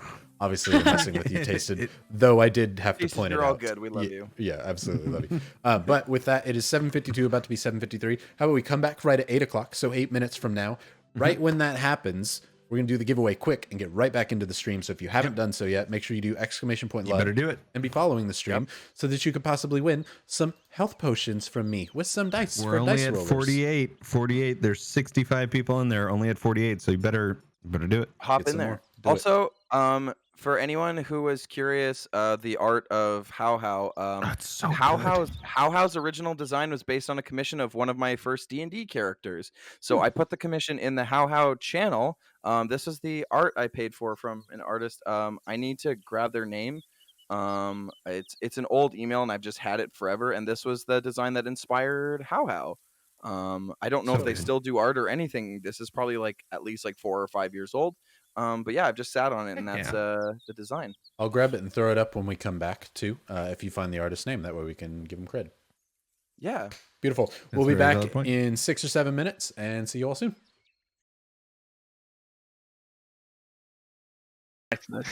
Yuck. Nice people. And look who we have this time. Whoa! Our boy Alex is here as he. What have you guys been with you. doing? Yeah. Jeez. You don't want to know. I'm closing entries. Close them. Picking right a winner. now. Make sure you have or haven't done it. Pixel Oh, wow. That was quick. 925. Okay. Yay. Yo, go Bixel. Wow. We don't have time. This is a crazy session. I got no time. Bixel, you win yourself this great. Hold on. It's covering up the whole screen because it takes high resolution. Thank you. Pixel 3A fit to screen. There we go. The health potion. You win. Health potion coming your way. So make sure you answer that message when it comes to you so that I can actually get it to you. Otherwise, I won't have your address. So 5 custom emotes from our boy Jakey Boy. Raffle has Let's started. go. Do it. do it. And apparently also me with a butt on my head. Yeah, for those who missed the first like description of it, it's basically if you're a streamer or you just want little stickers and custom emotes, I'll make them for you. You get 5 of them of a set Boom. for free. For For free. For free? Mhm. Look Feel at free. Jakey being awesome here, making good art. So I admit the fun fact down at the bottom has not been updated because I thought Alex wasn't going to be here. So Totally my bad. fault. My bad. But Blaming me for also, everything already. we have the Hey. piece of art from How on here as well, if you remember the Oh, artist. so good. I'm trying. So I just realized. So I was running around and I was trying to find them. I couldn't find in my email. But what I think is because I hired them on Etsy when I was a wee lad. Mhm. Yes, I found you. On Good. Etsy. Okay, so this is like I hired them like a long time ago. I don't even remember when this was. Wait, what? When would it say? Maybe it's sooner than I thought it was. Yeah, 2018. Okay, so this art is like 3-ish years old. Anyway, this is Kate Whitmore art. So that is K-A-T K-A-T K-A-T. K-A-T K-A-T I'm here now. I can do the Australian accent. Don't worry. W-H-I-T-M-O-R-E art. They're a brilliant artist who I love their style. I adore it. It's so nice and soft and smooth. And they are doing commissions and stuff. I think if I click their page, yes. So I can click their profile and I think you can go to their shop. But here it is in chat. Yeah, I Send hired it to them. me, Jakey. I'll put it in. Oh, thank you. Yeah. Just put it in staff general. Yeah, There you so they're great artists. Yeah, I hired them a while ago because I saw their stuff on Reddit and I wanted my original Drow character, who the reason he has the beetles and stuff was his whole thing was he was a warlock as well. And I got to play him and it was very fun. But we didn't get to play very long. So when I was thinking of how I want to design this character, I saw that art and I was like, you know what?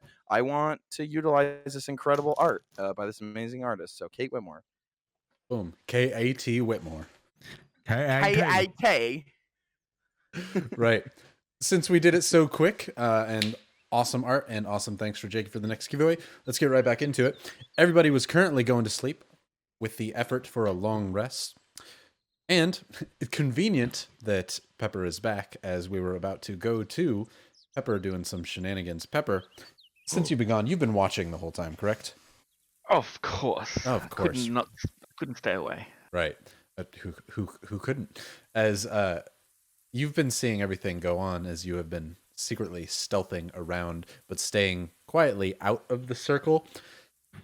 We were hoping and very upset as you saw Ren come out as a tiefling, as you continually have been nose bridging and face palming throughout the entirety of this. You saw them go to their cages and you thought you'll wait for your opportunity. Giving your time, you've hidden behind the trees, and now you see all of them asleep, save the hag in the middle, who keeps trying desperately to reach her arm through the cage over into the side with Ren and Hao. She's getting closer as she seems to not mind that her skin gets pulled back and she's bleeding a little bit, but she's still a foot or two away from even getting to the edge of their cage, let alone inside it. She is quite large herself, trying to fit through these things. You are currently sitting just outside the stone circle. These cages are maybe about 10, 20 feet in. Around you are several large overlooming trees. You can see fine because you're a rat folk and it's dark. There are those druids that seem to be in that semicircle from before. They've kind of moved off and about. And Have I figured out what that circle does? You have not. You've just kind of been observing and keeping your feet out as best you can. Got you. Timing What's the yourself. distance from the stone circle to the cages? Maybe about 10, 20 feet. Okay. Let's start by. I mean, are these guys? Is the amount of effort to save these guys really worth it? I mean, I guess Sania's been great. All right. I'm gonna first of all stay outside the circle, and I'm gonna grab one of my throwing knives from my pouch, and I'm gonna attempt to throw it at the hag's arm. You want to hit her with the knife? The arm that's trying to reach out towards Ren. Yes. Okay. Go ahead and roll to hit. And since you're trying to hit like a specific arm and part that's kind of moving, I'm going to have you do it at disadvantage. Disadvantage. Well, it's an 18 and a 19, so I'm pretty happy with that. Okay. Um, That's before numbers added. That's before. Beautiful. Numbers are 7, so 25. 25, solid. As Zag's arm is reaching out, you see just under her shoulder blade, right where the shoulder connects down to the rib, a horrible spot to get stabbed by a small throwing knife, you think, as you eat a throwing knife. It flies, not twirling, a direct line. Very professional throw as you stab it into her underarm. She shrieks out in a horrible cry. Everyone else wakes up to the nasty cry that as the hag cries out. Several of the druids inside the circle also wake up, She's suddenly all a pig. rushing over. I don't know what else to do for that one.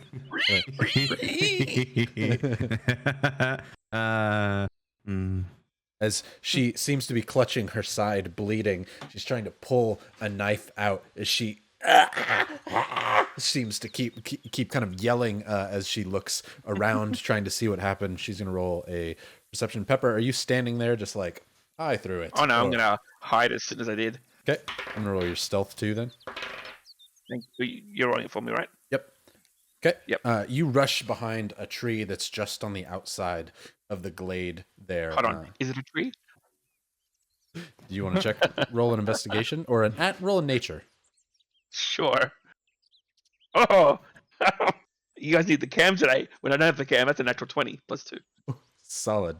As you rush between the roots of this tree, you briefly think, I'm underneath the roots of this tree. This could be very bad, as you kind of get into a small little hollow there. As you hear the sounds of a treant moving, but it is not your tree. It is one nearby. It seems to turn around and rush over to the hag's cry. Ren, Zania, Robert, Hal all wake up, and you look at the hag clutching her blood. Well, everybody, you at least know that something wrong is happening.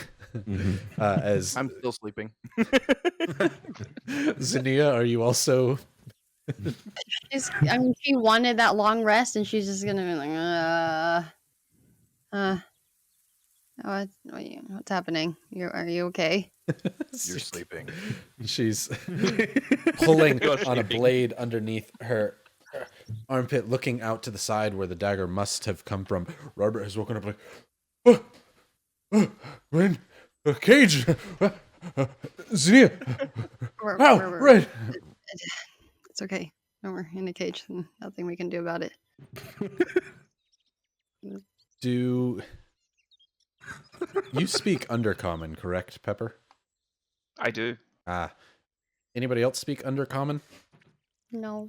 I am a drow, so I in fact do. Cool. You hear a stream of curse words that I cannot utter on stream coming out from this hag here. But I can. Undercommon. But Pepper and How know exactly what is saying, and Pepper's mother would be very offended should she hear the stream of curses coming out.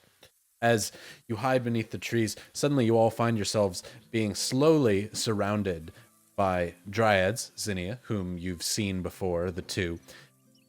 A tree, whom Hao and Ren have been very familiar with conversing, and several druids rushing over to the cage to see what had happened, as they all kind of turn and look down at the hag. She's crying out. She screeches back at them in Sylvan, a conversation that seems to go from anger at the hag, or on the hag's end, to concern on the other's end, followed by anger coming from the druids in the trees. And the How now seems to be more pleading rather than asking for any sort of anger. She kind of points to the dagger underneath and points out in Pepper's direction into the forest. Good, I thought she was pointing at us. Points in Pepper's direction as the big ant goes traipsing off in your direction, Pepper, to see if it can find you. So it is going to look. I was gonna say, while it's starting to walk away, though, I'm gonna say quickly, like loudly in Elvish or something. This one's been trying to get a snack anywhere they could. I'd keep your fingers far away, because I think that knife could be planted. And then I'm just gonna go back to resting. You hear several kind of very much like in the council like discussion between Sylvan as they all have just gotten a sudden new piece of information between all of them, but it sounds very much like different wind chimes, curious wind chimes coming back and forth between them as the treant stamps and stampers on by and stops at your tree, Pepper. As it looks down and bends its head, it speaks in Sylvan to the tree above you. The tree whispers in the wind before the treant moves on further into the forest. Ooh. Alex did that my butt is clenched face. Yup. It wasn't just my butt.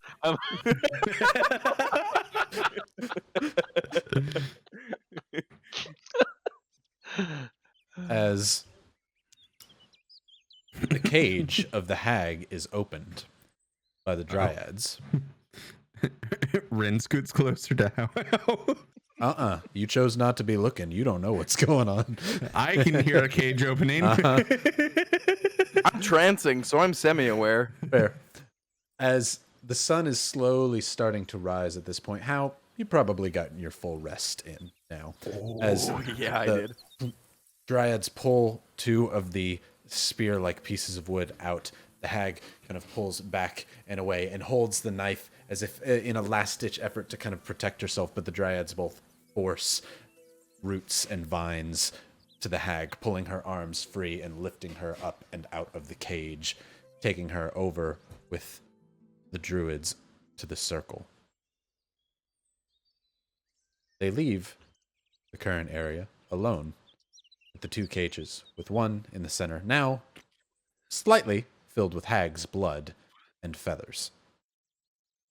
Pepper, Hey, you are currently underneath the roots of the ever so thoughtful tree to not give you away. Okay. So I peek out to see if can I see anyone else? Any no, there's no dryads or druids or anything else surrounding the cages at the moment. The cages are just that's it. Currently, no. All right. I'll pat the tree a couple of times, and then I will sneak up to the closest cage. Okay. Zinnia, you were about to ask something. Just want to give you the opportunity. hey, stop pretending you're sleeping. What is that, you guys? No. No. Oh. Okay. All right, go back to sleep. Okay. Also, I want to give Verity a point of inspo because they always make sure to give people recaps when people ask for it in the chat. So MVP Verity, just saying. Yeah. Golf claps. Before they predict our death. Right. Yep. Now that How is up and at him, though. Oh, I guess with like the dark vision and whatnot I have, if Pepper is sneaking around, can I see if I spot Pepper? I would say y'all are actively possibly looking to see what happens. So yeah, go ahead. You can roll a perception.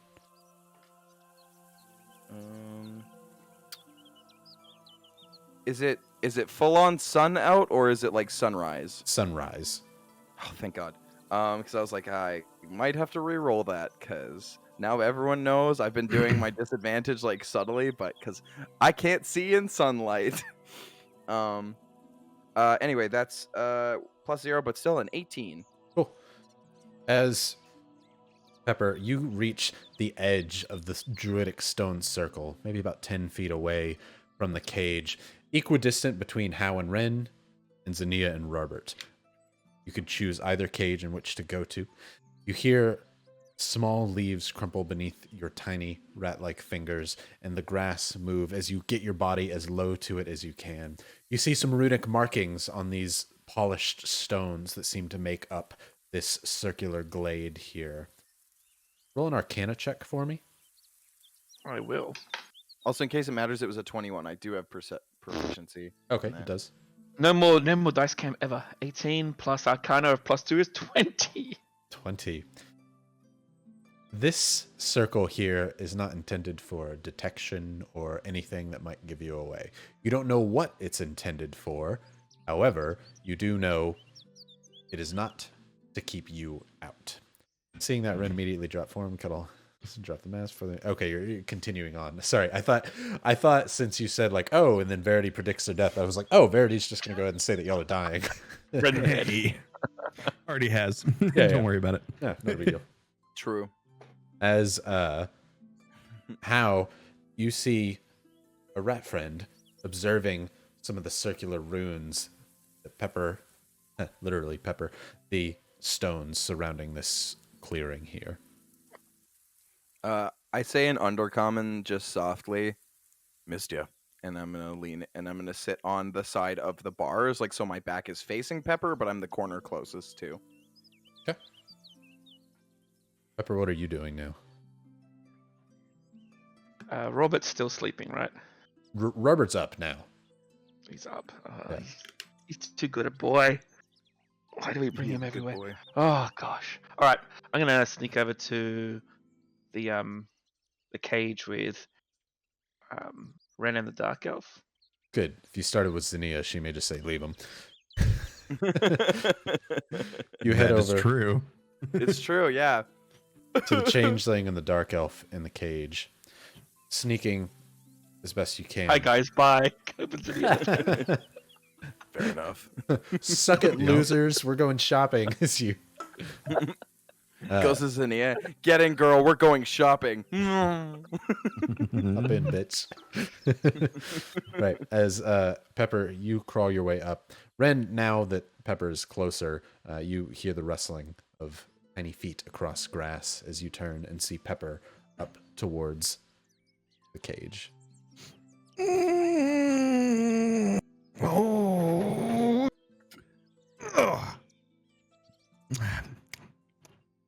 Pepper, Good what are you doing? morning. Morning.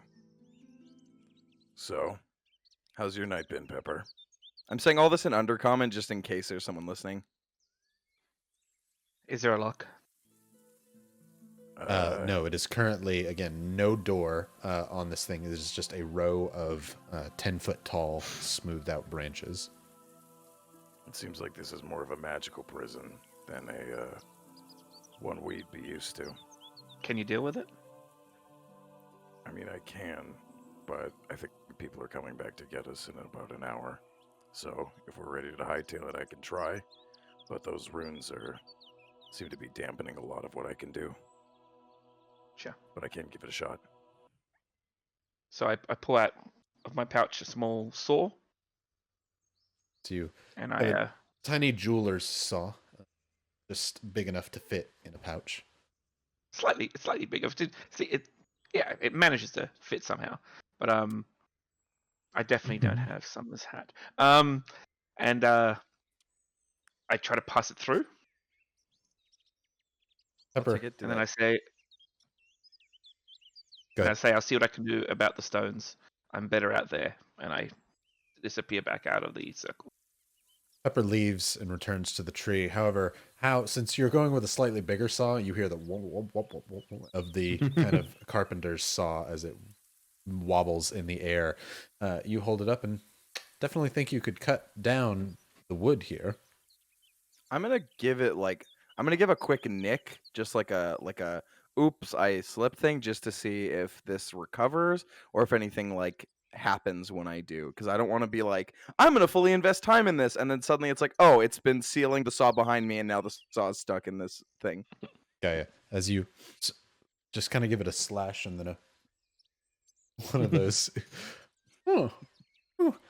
The Pink Panther music slowly plays in the background as you put one cut into it, give it just a moment and take a look, and it appears to not be reflexively healing.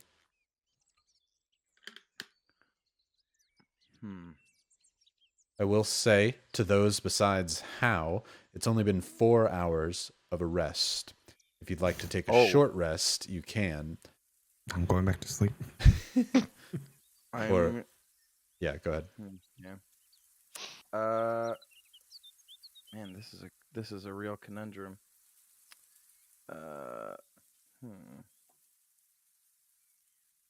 Hmm. I'm just trying to think.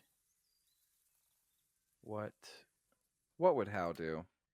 Man, you know? What would How do? Person playing How. How would Yeah, do? right. I'm going to speak in Celestial to, and I'm going to see if Zinnia picks up on what I'm saying. Just do you speak this?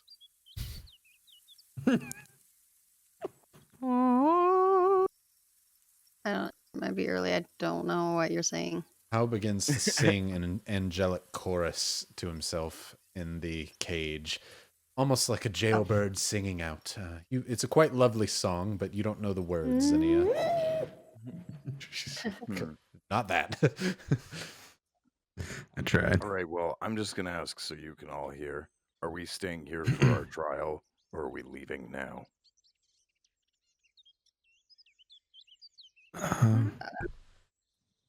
Do you think we have a chance?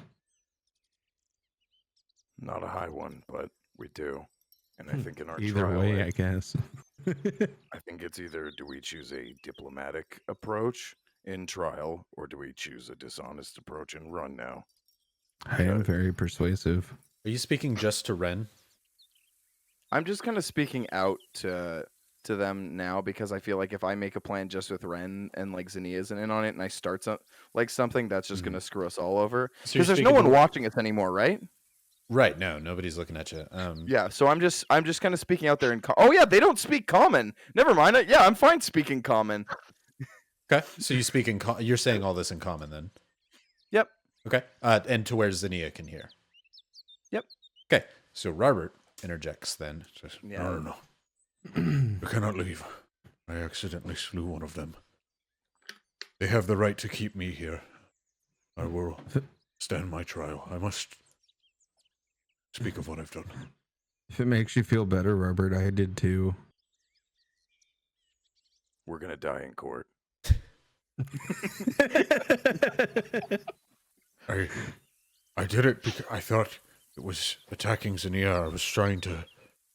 I didn't do it out of malice. I did it to try and save a friend, but that doesn't excuse my actions, and I cannot just leave. That's fair. You may all. I respect choosing life over limb. I'll stay with you. Robert, you're the first disciple I've met in a long time that I've gotten along with. I'm not leaving you behind. Thank you for that, brother.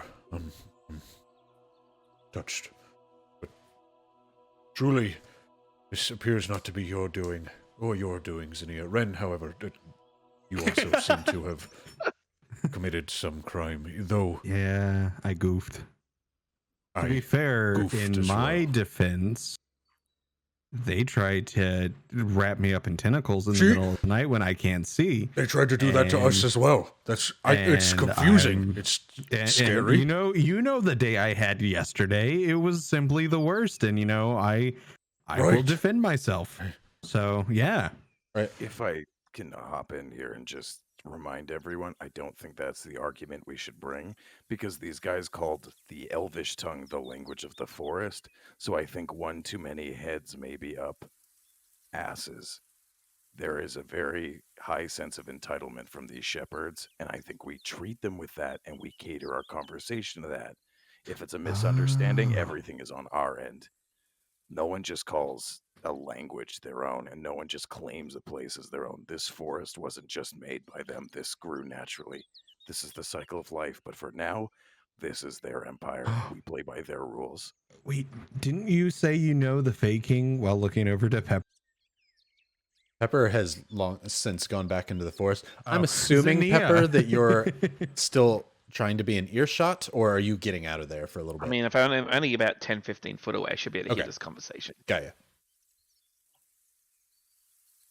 Were you addressing Pepper or Zinnia? Zinnia, since I don't see Pepper. Yeah, actually. I mean, If you tell him that we know the faking, I mean, we don't know the, and Ren points to me and how. I before I got detained, I told them I'm from the Sunset Mountains and elves, etc., whatever. And they were like, "No, that's a lie. Elves don't live in the Sunset Mountains." When it's like, I was there. I know they did, but I I do don't. that whole like look at my face thing. Does it look like I get sun? Elves are from everywhere. They, yeah. So they thought I was lying. They said elves don't live in the mountains, and so they never leave this forest. So if you talk to them about a different plane, they might think that you're absolutely, totally lying. But that does give us home field advantage. They don't have any info about outside of the forest, meaning they have no allies outside of the forest. If there's anything we can offer in connection to the forest or evidence or something, that is more promising. From speaking from someone who has looked at the same four walls many a time, I can guarantee outside info and outside trinkets can be very valuable. Okay. I don't know. They just don't seem like the people to care about anything outside their forest. Which is fair, but if we can give them even the slightest reason to, I think that'll really push things in our favor. Kind of wish the jellies came this way. The silver making jellies. This forest kind of deserves it. That's a good point, though. Those jellies, they didn't want to go near the water, but they are migrating, whatever those creatures are. That is a piece of information. That's a home field advantage. I give those jellies a week to get here. That big one, maybe even just 3 days, 3 to 5. Yeah. Like, if they go across the water or even around, that's a destructive force that could really ruin their forest. So, I mean, as long as we're providing information and stuff, the goal here, I think, for this entire, I hate to say court trial, is we need to make ourselves useful to them so that they don't just chop us one by one by one. Ren pulls out the map and looks at it. Just like, yeah. I mean, it's possible they could cross here or here. Granted, down further south, if they needed to actually cross a bridge, that'd be a while. Whatever that force is, it looks like it's not about just reproducing, or sorry, it's not about conquest, it's about reproducing and eating. So, I mean, whatever direction they can go to find food, I think they will take it. There's a lot of forest here. There's a lot of forest. Crap. We don't have a sample of them, do we? Um, Metal yeah. Surprisingly, we do, and I do this to ding, Ren. ding, ding, ding, ding, ding, ding, ding, ding, ding. No, I've got it actually. You gave it to me. Son of a bitch. Oh, I hold up an empty bottle. That's the one where the lid didn't stay, remember? Pepper has one. Yeah. Yeah, Pepper has it. That's I don't know. I think that's enough evidence. I don't know about these fools though. Yeah, Wait, well, we'll see. hold on. If we show them that we have that, will they think that we caused it? Oh goodness, you're right. They No. don't have the most logical train of thought. They don't, but I don't think they'll think we caused it. I think we can just tell them we ran away from it. Well, that doesn't sound good. We let it consume more forest. None of this situation sounds good. I mean, we're more all gonna so die. just- if these shepherds are the kind of druids I think they are, as most druids that I've met, which they believe in the circle of life and the natural order of things, meaning there is a food chain and you respect that food chain. And those slimes, unfortunately, are a little higher on the food chain than us because we don't understand them. And I think the druids will agree. And these druids might not want to admit it, but something that just moves and consumes is a lot bigger of a threat, like a plague, than just, I don't know, someone who breaks into your forest. I think that's a good idea. I think if we told them that we entered their forest, please them, their forest, because of these silver jellies, I think that's better sounding than we just came here and rested. Or we use the river to keep the jellies on the other side to protect their forest. No, shouldn't lie. Yeah, let's not lie. Let's No. use this as a center of our argument and answer whatever questions they have. But yeah, I'm sure they're gonna be talking to me a lot. So what should I say? Uh, be I don't- honest and yeah. say you were afraid. Just say you thought they were assailants.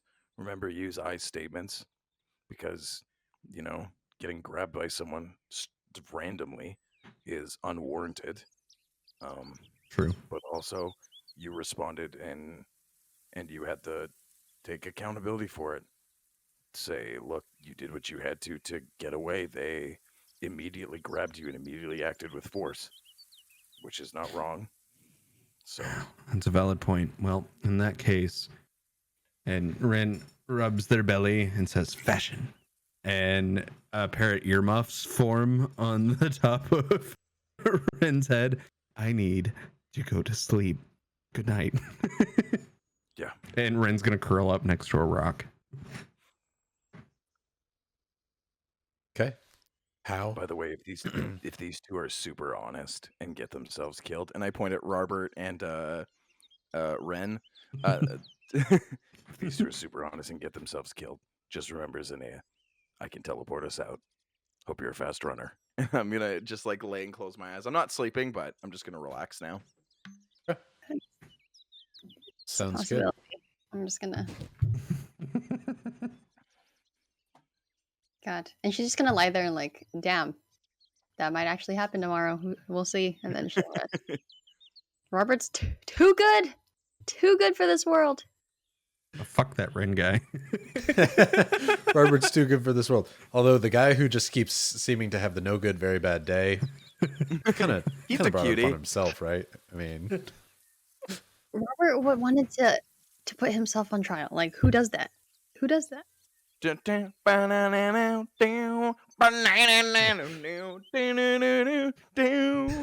just picture the Michael Scott like doing the Law and Order SVU monologue.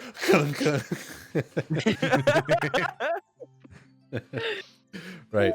Do you want the Thank you for your truth? audition, Mr. Scott. Oh, I'm not done. Oh no, there's more. Hold on. I'm just a cleaning lady. God, I love that show. Right. Sorry. As you all begin to go for the full rest, Robert is awake, but continues his rest, seeming to pray and find guidance in his God, figuring out what best he can do and hope that he can turn wrong into right. Pepper, you've also been resting as you've been watching and observing them. They seem to be taking on this trial. You sit on the outside. What are you doing during this time? Or are you also just waiting? Well, I'm gonna try to be as invisible as possible throughout this whole thing. If that means I'm happy to spend a whole bunch of extra time making a leaf garment or whatever the case is. But I'm gonna stay and wait for 'em if there's a moment I need to act at the moment. They look like they've got it under control. The biggest air quotes. Biggest air quotes. And so we'll see how much control they've really got. As you kind of pull up some of the leaves that are on the ground around you, making a pseudo camouflage blanket beneath the roots of this tree. Ghillie suit Pepper. You feel some of the roots of the tree kind of move over you slowly, but not in a restraining kind of way. They stay off, but it feels a bit like a hug coming from the tree around you. Roll a nature check. Bad hug. Bad. Bad touch. Bad touch. Better go back to the good dice. Nature is +2. That's 8. Ah. Why are the roots moving? Okay, as you sit there and wait with your camouflage time. You've never seen roots move that fast, but hey, you've never been in this forest. I have. Well, I mean, in my defense, I probably would be in a position I could keep an eye on the guys a bit better. So maybe I'd be up the tree a bit more. Okay. I probably wouldn't say under the roots because I can't watch like That was I didn't give you enough information. I do apologize. No, I'm more thinking like a canopy underneath, almost I guess very Australian trees, to where like the tree almost sits above the ground. By the way, happy Australian Day yesterday. If that's something that you celebrate, I don't know. I just saw that It's it a was contentious day at the moment. Oh, It's like yeah. Columbus Day. Oh, okay, then it was So, moving on. Australia Day. Right. As yeah, okay, I get it immediately then. As you sit beneath the tree or above, either preference. Time passes. Eventually, you also see the treant seem to move back to its position, seeming to look like a dormant tree nearby, but paying you no mind. The sun rises. Can I keep that in my head as well? Yeah, knowing that that's a yeah, treant? absolutely. You can. Everybody now knows that is what that is, as the pounding of the ground definitely wakes people up slightly before going back to sleep. As you sit there, eventually you feel rested. How you kind of just bide your time, more thinking rather than resting, kind of playing over these arguments over and over in your head. The sun rises fully. About noon, you hear birds chirping. You hear the cawing of eagles, and you begin to see them fly overhead before what must be several dozen vultures fall down into the circle. The eagles seem to be more watching over top. As time continues to pass, eventually the sun starts to set. You have your own water. They didn't seem to take any of your weapons, any of your food, nothing, as you're in this cage. But eventually, once the sun sets, you begin to see the stars at night. The moon rising in a crescent pattern above. The runes that you saw in the circle of this druid circle around you before, that were once slightly etched into the rock and glowing, now glow brightly like a lantern, as this circle itself seems to come alive, where just the fireflies and the bright water once lit the sky. Now the entire circle and all the runes in their various colors glow like Christmas lights, amplified times 100. Eventually, one of the Dryads comes over. The female one that you spoke to before, Sania. She comes to your cage and speaks in Elvish to you. She says, "You're not on trial, but your friend is. You may bear witness to the trial, but you may not speak a word if you do. Do you understand, Lioness?" I nod. He pulls up one spear out of the ground and throws it over. Another one throws it down. Moves your hand forward, aiming you to go to where the crescent of druids was. I obey her command. Robert follows and gives a quaint bow to the Dryad. As he bows, the Dryad turns her head and moves away, ignoring his bow as it goes to Ren and Hao's cage. The Dryad looks to Ren and says, "Changeling." I still have the earmuffs on. She yells once more, "Changeling!" Changeling, hear my call!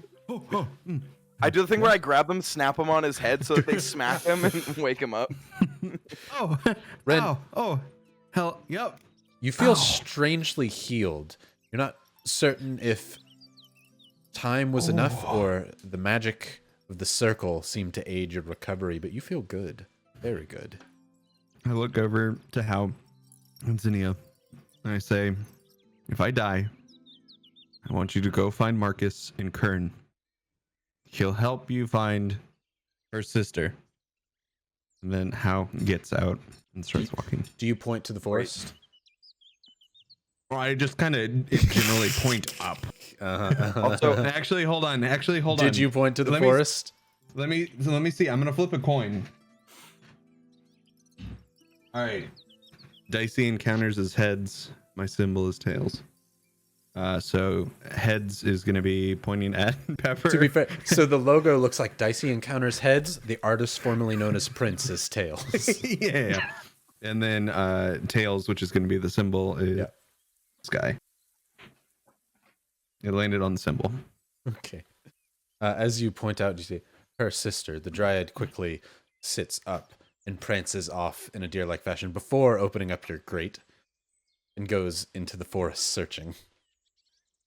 Under By my the breath. way, Sorry, Pepper. Ren, it's not if, it's when. And I just laugh. As I the Dryad was ready to stamps accept it. to the edge of the circle, but does not leave the circle.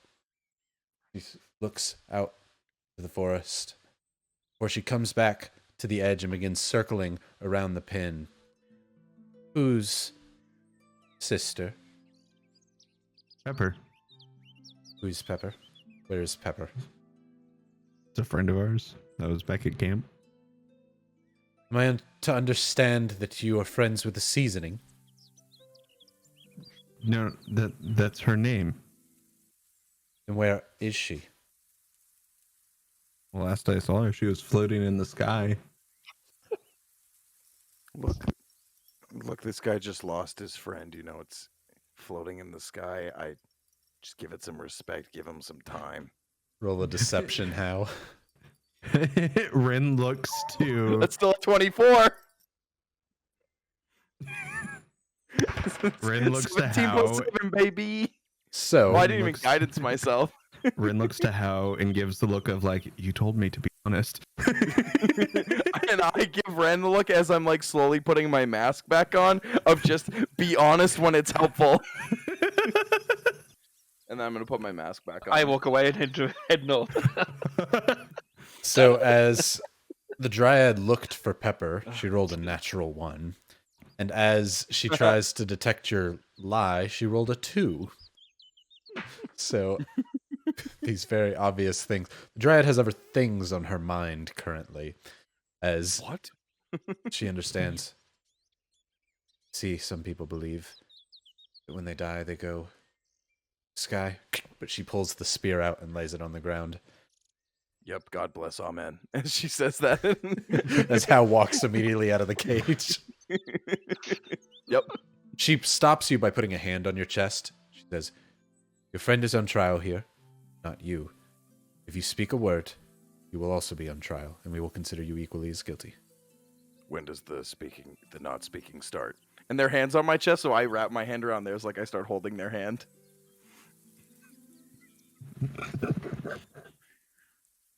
This is the I roll to attack, nat 1, you caress the orc's cheek scenario.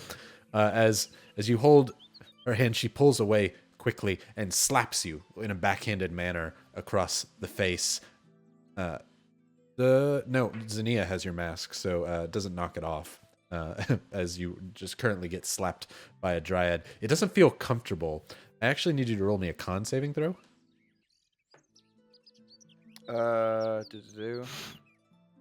18. 18. Solid. You feel seeds that seem to have gone in the cut in your cheek where her nails scraped along, as they seem to pop out trying to take root, but they were so on the surface that they just fall to the floor. As she holds her hand up, it says, "When the trial begins, you do not speak, Grey Elf." Sounds good. Dryad. You walk. Also, Oh, yeah. don't touch me. And I walk past. Okay. Ren, she beckons you to go forward to the half circle. Okay, well, it's been nice knowing you guys. You walk following Zania, Hao, and Robert up to the half circle. Pepper, you see them walking away over towards where the Druids are speaking. You're still up in your tree outside the circle. Can I keep up with them while keeping a distance and trying to stay as hidden as possible? Yeah. Keeping social distance. That's a good way to go. How do you Yeah. try and approach? Crawling on the ground, up in the air, going through the trees. This is so confusing me. I You were think up asking in the air how. is the best option. I heard that too. What'd you say? I think up in the air is going to be safer than on the ground. Okay. Got it. You pat the tree on the side and begin floating up in the air through its leaves. Above and around you, you see several of those eagles floating around, kind of flying, giving general searches around. You're not certain what they are or what they do, but they're eagles flying in the air. You don't fly much higher, as you don't want to be eagle food, as you are literally a rat. You fly just above the tree line, just enough to where you could see down and in between without touching the trees. As Ren, Zinnia, Robert, and Hal, you are ushered forward, the smell of iron begins to fill your nostrils, and the sound of ripping flesh. Yeah, it's your own I blood. check for a nosebleed. Are the Ingles singing Hotel California? Bobo, you know you get a GFY. As you begin to smell iron, you hear pecking against bone and stone and flesh. As you see on a nearby log, your hag friend seems to be spread out in a Viking funeral as the eagles peck at her, flesh from her back spread out like a wing, eating the guts inside. Some of the bone being gnawed against. I look to the Dryad and said, she. Say again, you just said what? Yeah, your mic Oh. cut out completely. Oh no! I looked to the Dryad and said, she wanted to eat me. She tried. Roll an insight. That's something I'm very good at. That is going to be a 29. 29, solid. The Dryad is thoroughly holding her tongue for some reason. Okay. She deserved what she got, though. I probably am going to deserve what I get. Let's go. As Ren leads the group up, Pepper, you float gently behind. What you see before you is a group of druids, the same group before. There's probably about 12. The Dryad escorting you, and the male Dryad that sits next to that antler throne. That man that you Is there saw a bird? before that was up at the throne is not there anymore. Sorry. Instead, there seems to be a human woman covered in feathers, brown eagle-like feathers that go down and create a kind of two-piece like dress. It's very Adam and Eve, but with feathers that go around. She also wears the beak. It's very Plague Doctor-esque, but it is the skull of some large bird over her head. You can see gnarled, curly brown hair that pulls out of this bird's skull that comes down the bottom, and you can just see her eyes through the eye slits of the bird's skull. What were you saying, Pepper? Just saying, when we get to the point where everyone is at, I don't want to be floating in the air. If there's like a perch or something, I can step Okay. in. Yeah, sounds good. Yeah. As you all move up, there's a kind of spot in the center of this crescent that they have created. Basically a stump, a quite large stump that's enough for you to all sit around, that the Dryad escorts you to. There's enough room for more of you to sit around the stump if needed, but there's not. There are several trees nearby, Pepper, that you could definitely have a vantage point on, so you do stop and perch yourself down on one, enough to where you could see through and be able to see everything going on. As you all sit there on the stump, you're greeted by nothing but the sounds of silence and the pecking of the vultures on the blood-eagled hag. All the druids stop and stare at you for a moment as the starlight gleams over. You can see just as plain as day, though the colors are quite different than a normal daylight down here. Silence fills the area. What are you all doing? Twiddling my fingers. Ren pauses and waits. Al? Before we find our places, like in passing, I'm just gonna cast like guidance on Ren. And then I'm going to like just sit by Zinnia.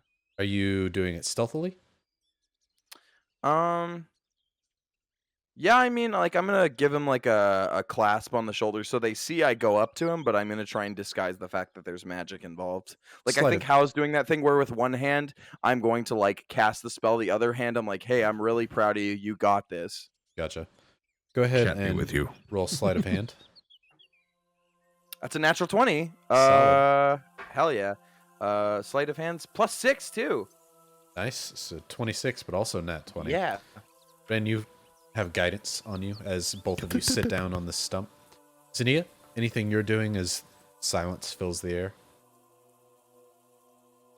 I look at Ren and I just give the most like caring Ren thoughts. shrugs. And then I say a prayer to Nimbus. Go ahead and roll me a percentile there, Zania. Okay. Roll a 100, have lightning strike these heretics. Let's go, baby. It instead, she rolls a 1 and it strikes Ren. It rolls 100, and then we just hear don don don don don don don. Ah! 65. 65. Sounds good. You begin to whisper and pray to your god, hoping that cumulonimbus will make an appearance. As the three of you sit down on the stump, Robert stands alone in front of the stump, for he kneels and takes his spear and places it on the ground in front of him in a symbol of peace.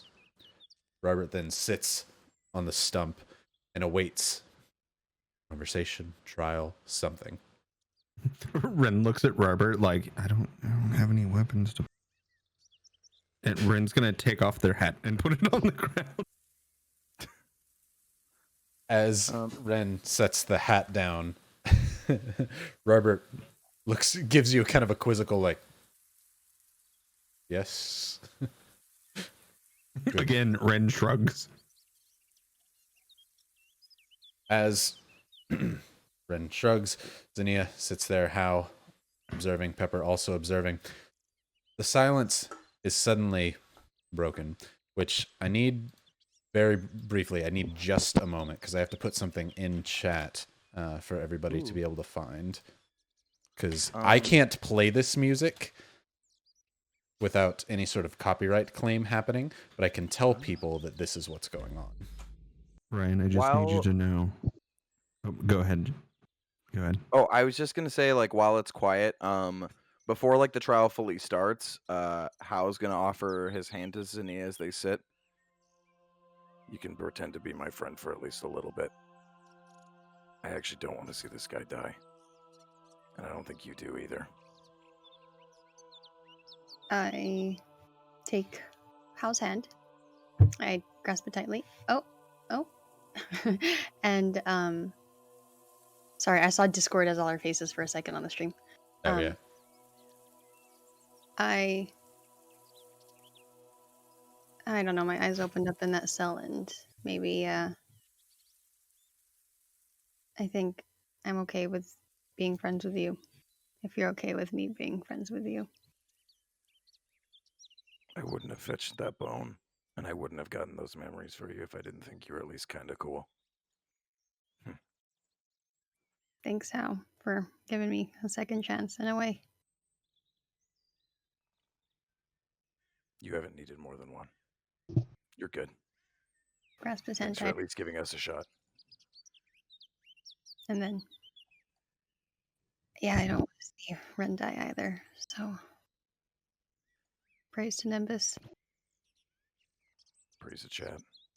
As a brief cut to Gideon telling team, you just were told that the character hated you. Why are you suddenly wanting to be friends? As it cuts back to the regular group. This is the way. No, not anyone is just your friend. You don't just get to make friends. You don't just get to have fun. This is a game where people don't like you.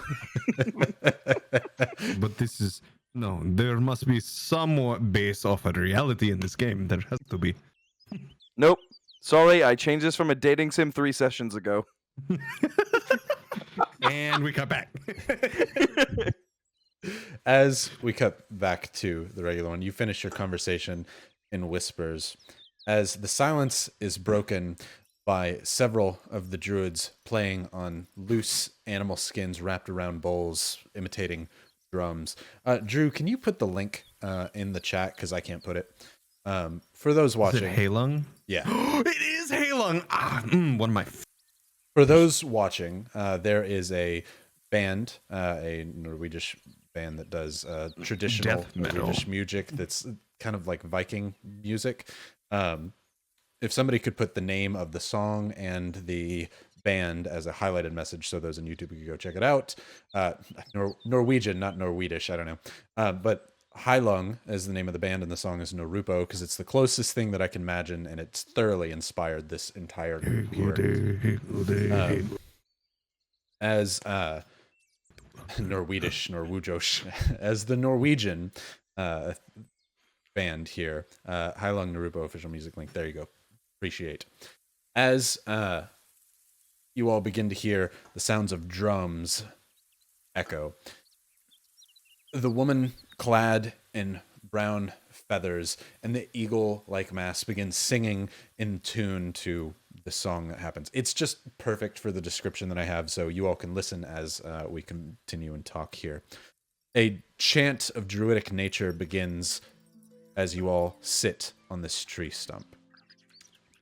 The lights from the runes around you all begin to slowly change from blues, greens, and pinks to reds and oranges and purples.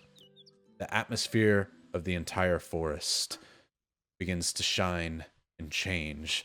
What was once this magical fey-like place begins to feel eerie and a bit horrifying.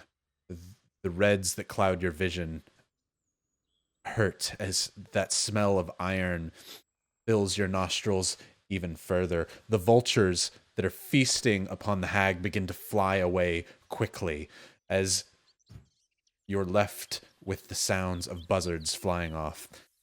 The song eventually comes to a fade as the bird woman with her stick in her hand, not a staff so much as it is a stick that she holds in her hands and crushes and turns into a powdered form of wood, almost like sawdust between her hands as she blows it towards all of you. You're all slowly covered in this wood-like dust as red fills the air. As she speaks in common, much more articulate, that's the worst time to say that, in a much more articulate fashion than the man did. He says, "Come, you, born of dragons, and you, born of everything. Speak. Must talk. For I think that you started the fire, and I think that you have slain one of our treant. Is this not true?" It is true. Aye, it is. But we had not good reason, but what we felt to be just reason. Fearful in the almighty forest. And tell me, why, as she says this, she very much mimics how like a bird walks and moves, very quick hops of her feet as she kind of circles around the stump where all four of you stand. She says, "Why are you afraid of our trees? Where have you come from? Why are you here? Why would you light treekin on fire, changeling?" Well, to be fair, the day I had yesterday was a very bad one. And it started off with me falling down a mountain multiple times. Then, after we got down there, and I was rough, we saw these little cube things. And then, Rin thinks about it and tries to glance over that. And then we crossed a river and I almost drowned. And then we get to the other side and I went foraging and I found some raspberries, some garlic, and I was walking back and I cannot see at night. And the next thing I know, as I am beaten and bloody, is vines wrapping around me in the middle of the night when I cannot see. and I felt like I was being accosted, and my self-preservation kicked in. I don't have very many things I can do that injure things, except for that one thing. So, Why would you, as an instinctual reaction, combust the woods into flames? If you are tapped on the shoulder in your streets of stone and carved treekin, do you not turn? Ask what they are doing. it Why? really depends. When you're a changeling, life is different for you. That you are. As you know from that hag, people want my blood. And so if I'm in the middle of a dark woods and I get tapped, or if I'm in a city and I get tapped and I don't know who it is, my first instinct is to fight. You don't know the life I've lived. The Allow amount of me. people that want me dead. Allow me. She reaches her hand out for you to grasp hers. You reach out for it. Yeah. You touch hers. And you feel a tingling sensation.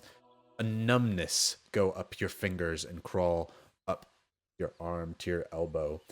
She holds your arm as it begins to fall, as you lose your strength on it. She holds it up as it falls limp in her hand.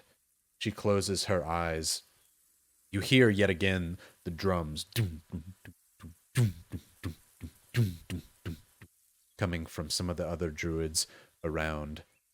The lights begin to flare yet again, bright red, as she pulls her hand back. Sit down. Ren's gonna sit. Dragonborn. Acid spitter.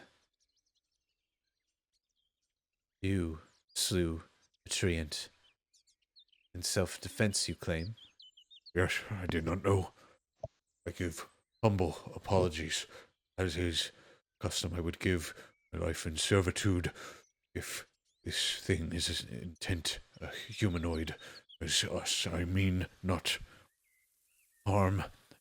See growth come from its body, and I feel my friend shows maybe this is some good thing, though I doubt very truly that I did some good.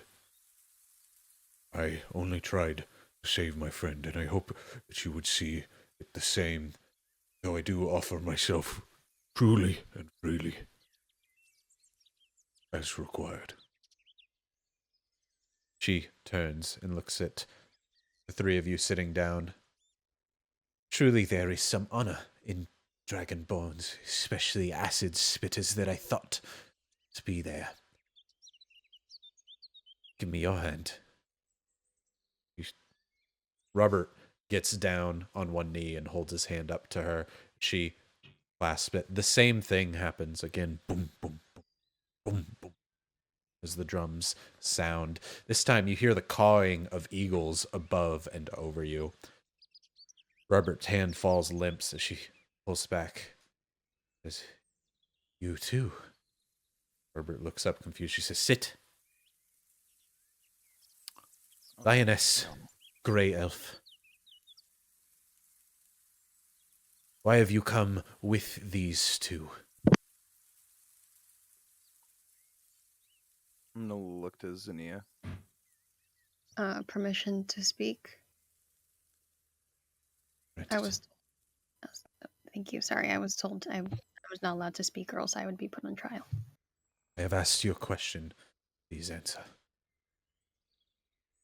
We are here because these two are dear friends, and we're here for support no matter how hard things get. And I'll look to how. I lied yesterday to one of your elders because these individuals matter to me. whether or not it accosts me or affects me. So now that you know the truth, here it is. Bear.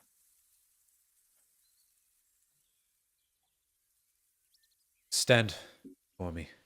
Give me your hands. I'm gonna take a moment and in my hand, I'm gonna be flicking a coin back and forth, a copper piece. And whispers are gonna echo around this whole circle, and echoes emanate from everyone. I'm gonna cast detect thoughts, and I want to hear the surface thoughts of everyone around me right now through tangible whispers, including her. And she doesn't have to do a save until I dive deeper into her mind, but I do get to know the surface things she's thinking right now. For sure. Roll a And I'm just sleight gonna of be jumping hand, from person to person. unless you're doing Yeah, it actively. Yeah, I'll do sleight of hand just in case. Okay. Um, uh, 13, so that's 19. Okay.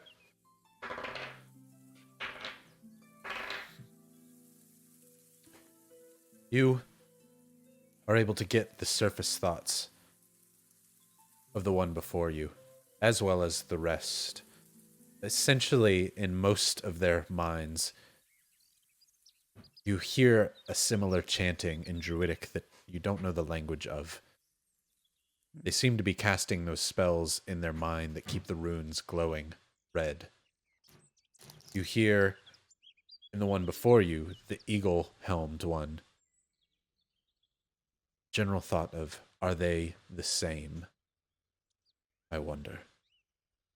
But you do hear one of their surface thoughts say, the Grey Elf cast a spell.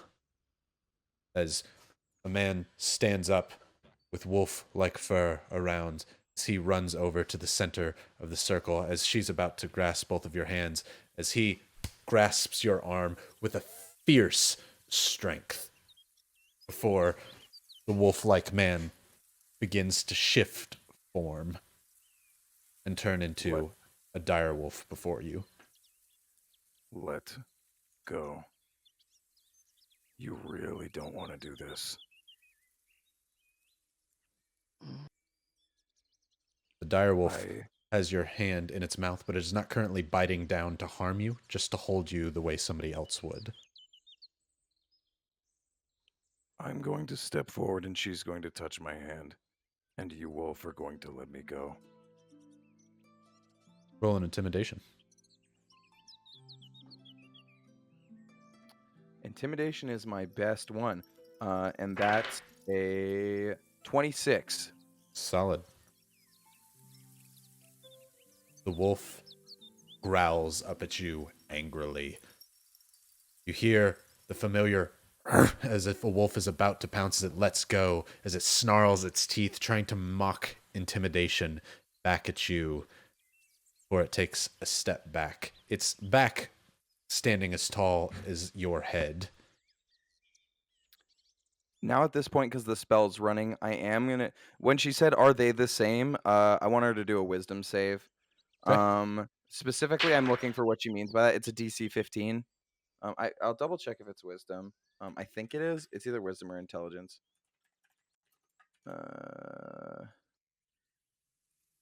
does matter here. Yeah, it is wisdom. Okay. As you... It's 15, correct? Yes. Okay. As you peer deeper into her mind, trying to get further into her thoughts, you see her eyes glow the same red of the runes around you as she begins to push your peering into her mind further out. Had it been intelligence, less so, but she is a druid, quite wise. As you try and peer further into her mind, very much the Harry Potter Snape thing where they're practicing going into each other's minds, she pushes you out as you begin to feel your magic kind of pull back into you and your breath lost. Before then, quickly, she grasps your hands, not needing your permission anymore, as you begin to feel it turn limp as she holds on tightly.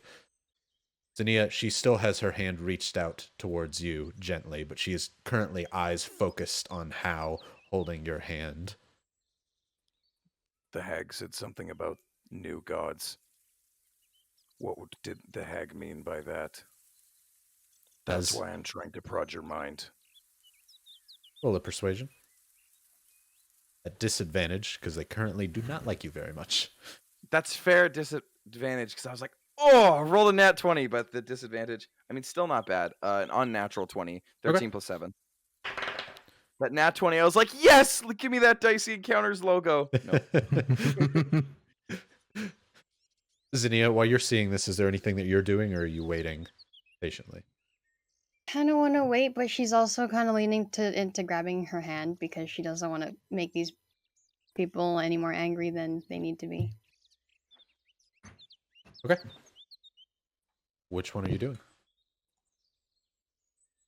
I'm gonna let How's question get answered, and then I'll take the hand. Okay. As you wait briefly, Ao asks, what does she mean by maid gods? Her eyes flare brightly as she says, she lets go of your hand. As you, most of all. Sit. Do not move.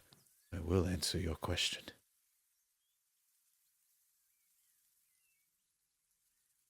I'm going to tell you this as politely as I can.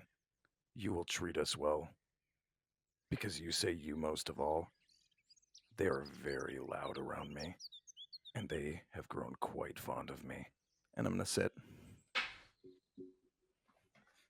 At that, she's going to lean down and get right to where the bone of her eagle-like nose and skull that she wears over her head gets next to you, and you can smell nothing but pure mushrooms and garlic coming from her breath. As she gets up to you, she says, I know of whom you speak, Warlock. They are lesser. She pulls away and reaches up for your hand, Zinnia. I'll look at Ren just of them. And then I take her hand. Ren, sorry, How, sorry. Ren's like, yeah, what's up? As you hold on to her hand, you also feel your arm go wrist. Ren, about now, you begin to feel the numbness fade in your hand and your ability to move it return once again. Zinnia, she holds and stares at you for a second before she looks, says, come. Stand by me. I'll follow. She moves back towards the antler throne, and in a quiet whisper to Zinnia, she says, you are a follower of a born, lesser yes be, but they follow the maid. Leave them. Your fate be the same as them. Do not follow in the lesser footsteps of the maid.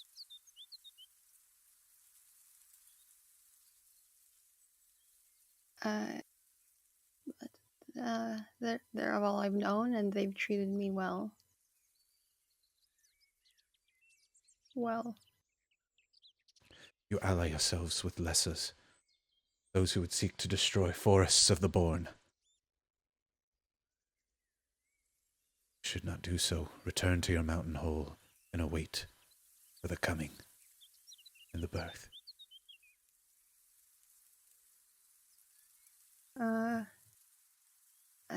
I mean, the least I can do is let my clan know, who are all back at the mountain. I cannot abandon my god now. Then return to your home. I shall speak to these others. She bows and points her way out. As she does so, some of the runes, like an airstrip, begin to turn green and blue, seeming to guide you out of the circle. Okay. I'll listen. I'll stand right on the border. Like, as soon as I think get out of the circle, I'm gonna stand right there. Okay.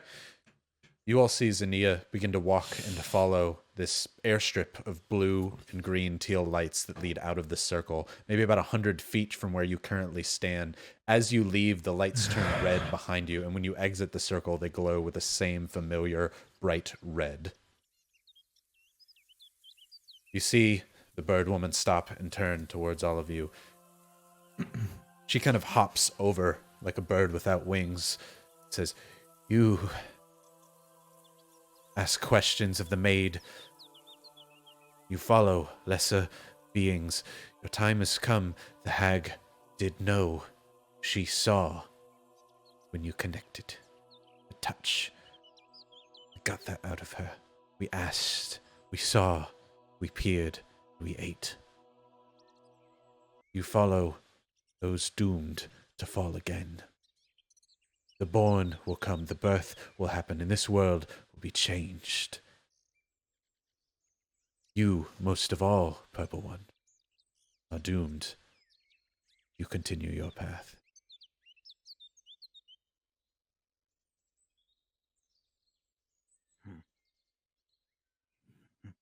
I offer you this glorious rebirth in the ground for the trees, food for the flight, an eagle as the hag.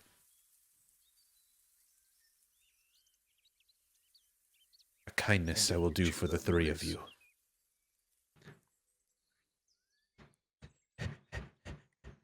What do you say? What's the alternative? I would let you leave my den, as I would not have your corruption, lesser following into my forest. Your path leads you far more pain than what I would allow to come to the iron.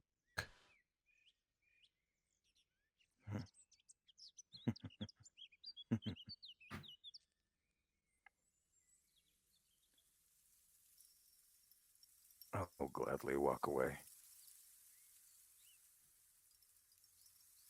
She lowers her head, points over to where Zinnia is as the lights again turn blue and green, leaving a pathway out.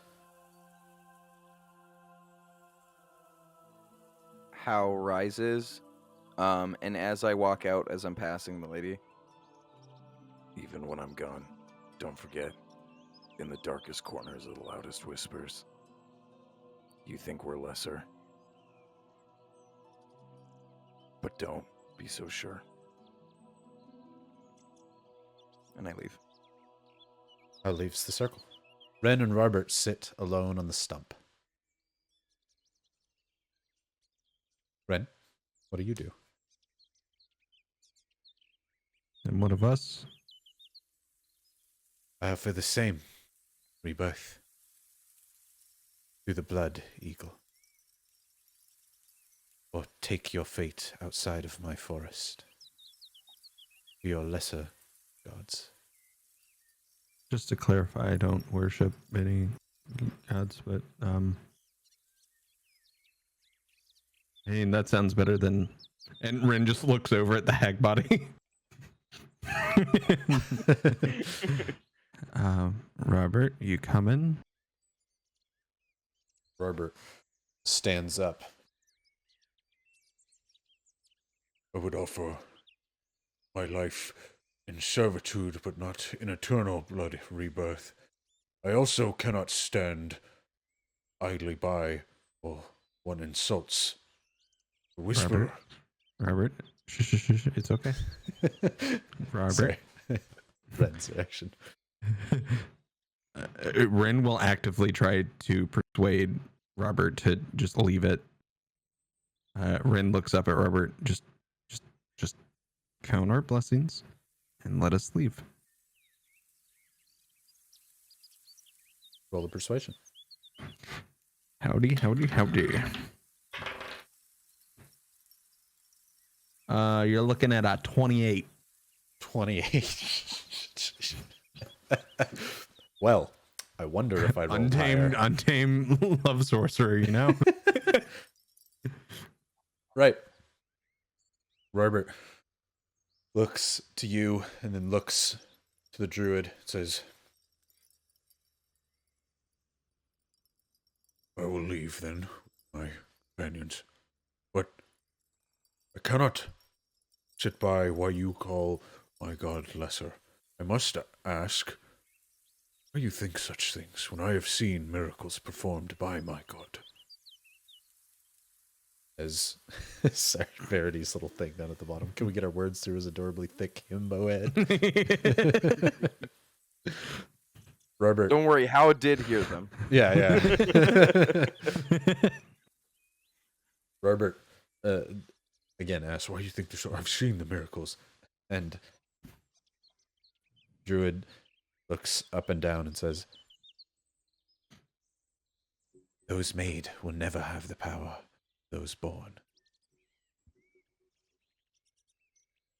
You be wiped out. I do not pity you, only feel sorrow for the rest. You I have no care for, tree-kin killer. And you, burner of the tree children, no sorrow for. To be fair, I didn't know they were children. And I also didn't know they were alive. That's my goof. It will never happen again.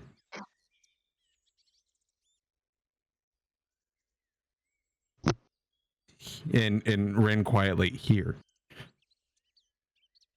Did you say here? Like ever again. Here. Never again. The addition of here means I need you to roll a persuasion. Please, dice. Please. Yeah, boy, that's a 30. Natural 20.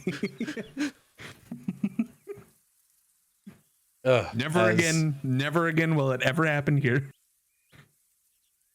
As it comes out more naturally like that, so it doesn't sound like here, like I'm gonna do that elsewhere. It's like it did in real life. Never will that happen here. I will never do that again. Is more Ren's realistic. like in their mind, just like, if I get attacked by another fucking tree, it will happen again. In my mind. As she bows and points again, the lights open up for you to leave the Druid circle.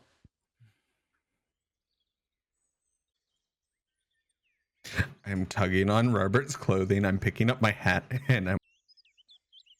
Robert picks up his spear, stows it away, looks, and Robert bows to the group of the Druids as they begin to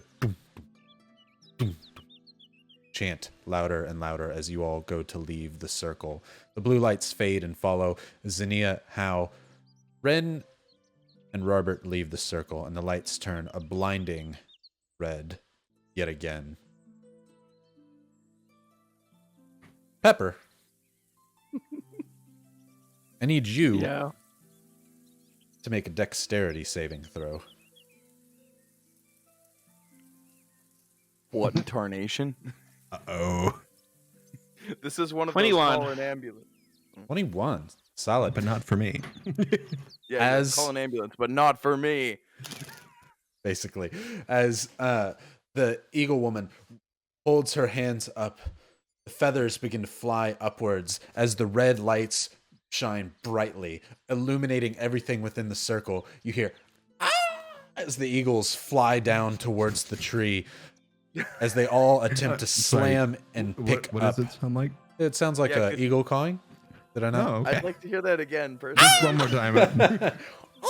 Yes. I have no idea how people always do that. I always get so mad. I wish I could, but I can't. Oh, that was very good. I liked it a No, lot. that I was just great. want to hear Oh, it okay. again. Yeah. As several of the eagles that you saw above you, Pepper, begin flying towards you, trying to snatch you out of the tree. However, as soon as it turns bright, you begin to hear the flapping of the wings as they dive down towards you. Had they been falcons, you would have had no chance, but the eagles reach their claws out in front of them as you quickly jump off the tree and, like a monkey with your rat-like tail, swing up to another branch and duck out of the way.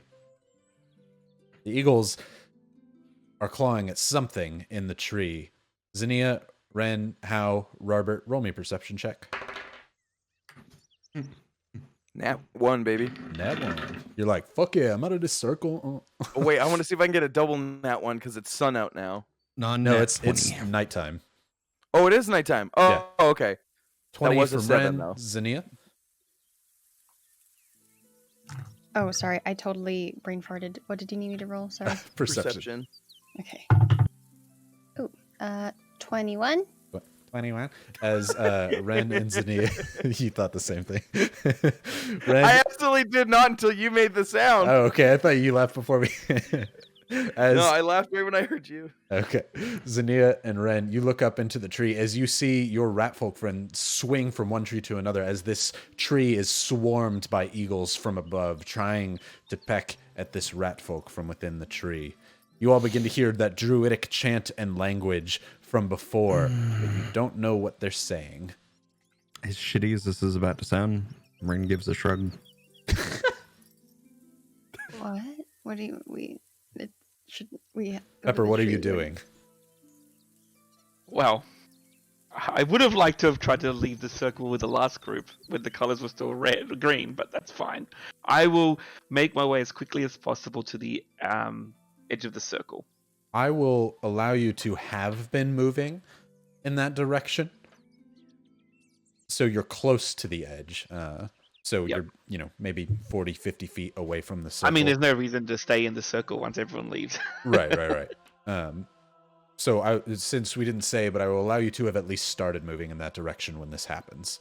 No problem.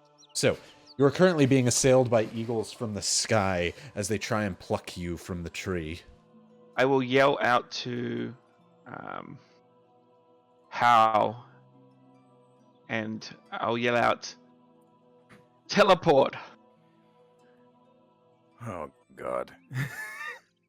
Can I look around? Or I've heard the sound, so do I know where Pepper In is now? Undercommon. Why not? In Undercommon, you hear coming from the direction towards the circle, teleport, as you look up now, Just as it's teleport. being called out. It's pretty much Pepper trying swinging to from the give the tree is trying to get impression away. of just you teleport. Don't have to teleport to me. Just teleport. Get out of here. Teleport. Okay. I am going to still holding Zania's hand again. Be like, sorry. Boom! As I teleport us away, so it's the loudest sound. And then right after cleaning my ears, you just hear Rin yell out, "Just stand trial like we did." As a reaction, I'll go, boom, out of here as well. Okay.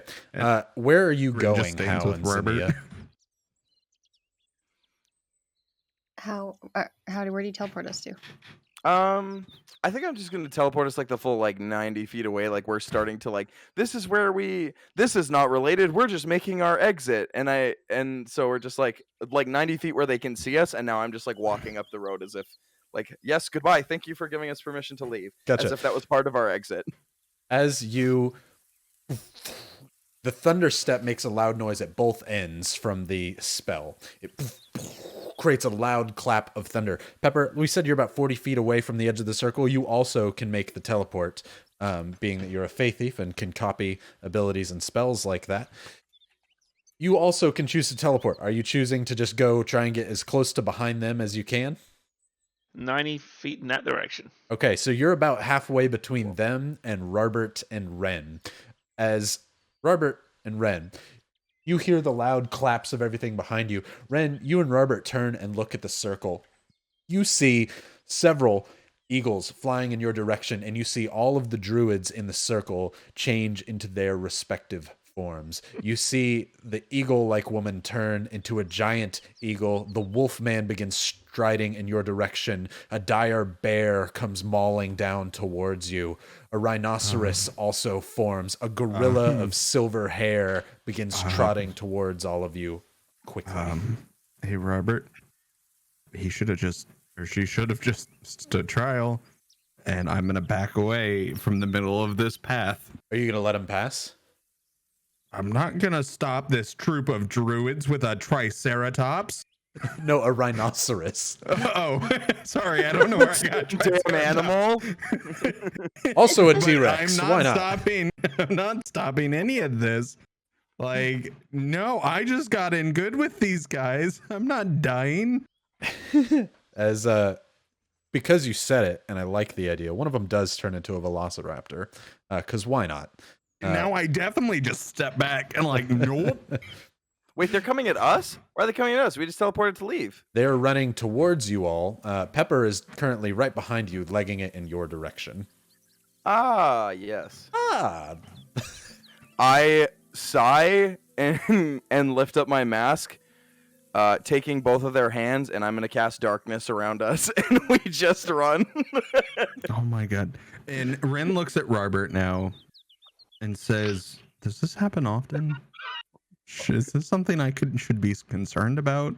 as Robert pulls back, says, all the time, as he looks at all this stampede of rhinos, velociraptors, giant eagles flying, bears flying forward. Also, Jackie saying, say hi to my dog.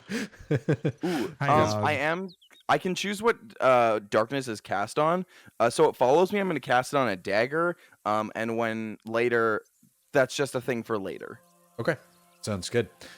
As you hold it onto a dagger, Pepper, you see a now cloud of darkness where Zinnia and Hao are. I grab them both because I can see them. Pepper, are you running to them? Fuck it. Wait, Ryan, can I get a clarification? You said this is nighttime, right? Correct. Yeah, both me and Robert have no dark vision, so we have no idea what the fuck's going on. You can see all from the light around you, but as soon as y'all get further from this grove area, yeah, y'all are going to need a torch. Did I get a long rest or not? Yeah, everybody we got did. a long We all rest. long rested. Yeah. Okay, okay. So suddenly, in a very similar situation to what we saw last time, Hao, Pepper, and Zinnia are covered in magical darkness.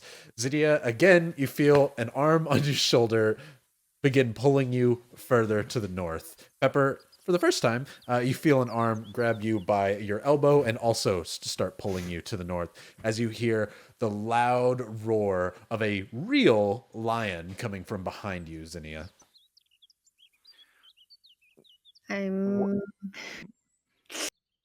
Oh god.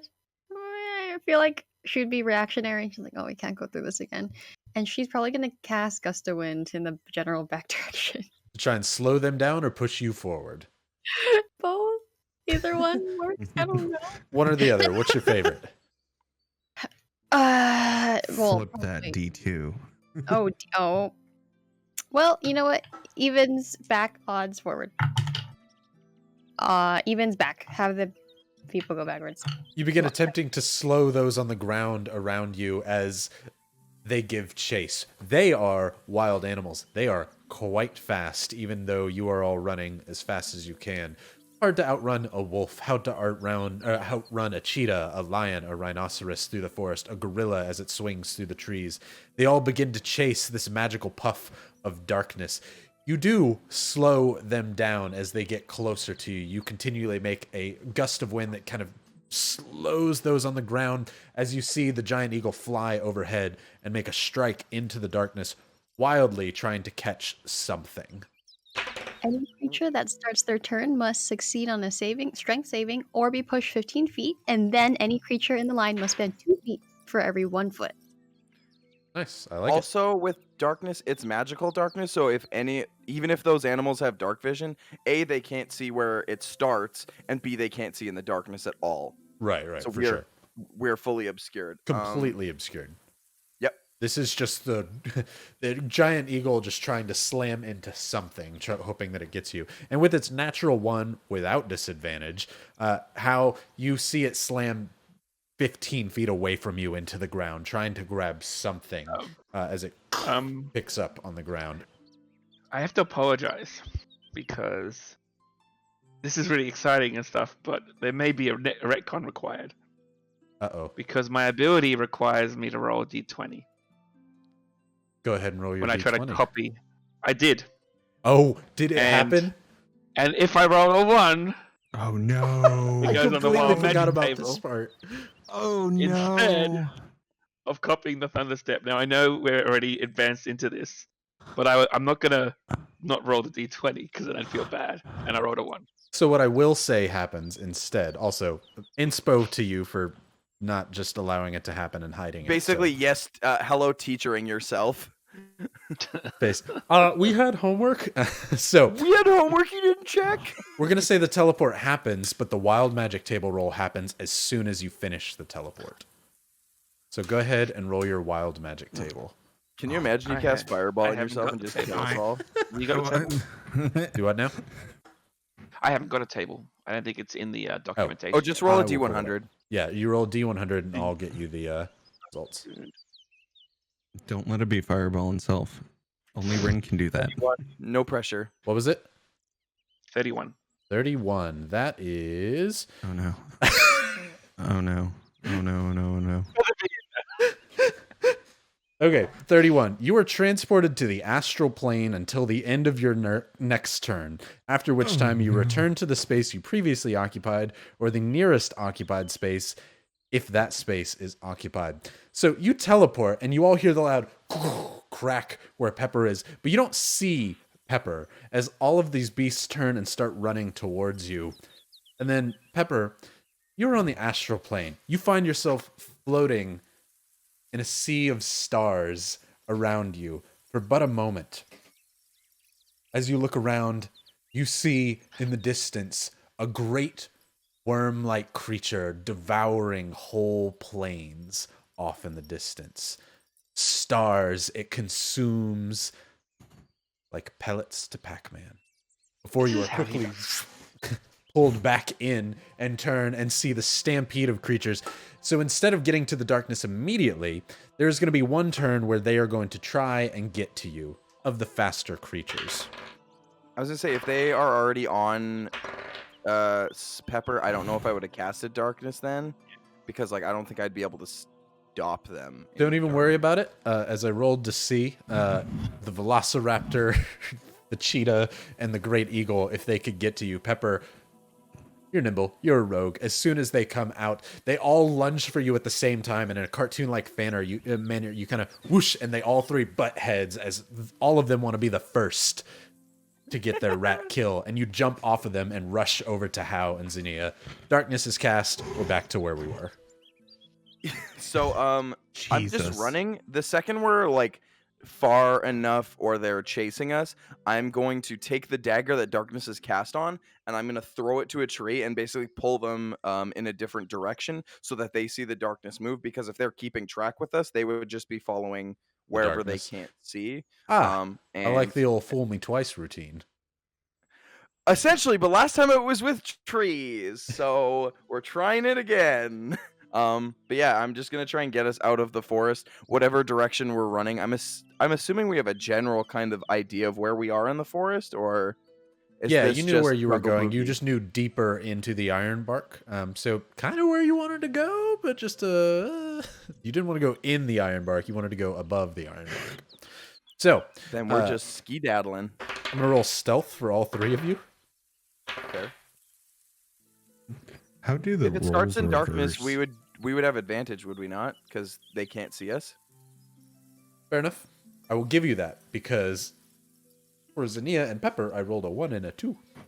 I saw you stroking your mustache, and I was like, I don't like that. I don't like that. Okay, so not necessarily good or bad. As Hao grabs Pepper and Zinnia and pulls you over to a tree. Pepper, this is where you take over. Hao tries to hide behind a tree, but you instead pull him down into a better hiding spot. Zinnia, you're quite large. However, you find a small, not cliff, but basically a 2-foot ledge. As Pepper, you're able to sit back, but you forced Hao and Zinnia to lay down against this ledge. As you hear the roaring sounds of lions, rhinos, gorillas, great eagles, anacondas, everything swarming within this darkness, grasping at nothing. You begin to hear roars of pain from some of them as these creatures in this darkness fight each other How far by away is the accident. darkness? With a dagger throw, with what Hao would be capable of, probably about 30 feet from where you all sit. I've got good decks. Can I? Oh. Mm, mm. I think we just scoot the opposite direction. Also, when the darkness does clear, on the dagger, there's a little note that just has a drawing of a middle finger on it. Okay. So as this is all happening, my tail is going to reach into one of my pouches. Mhm.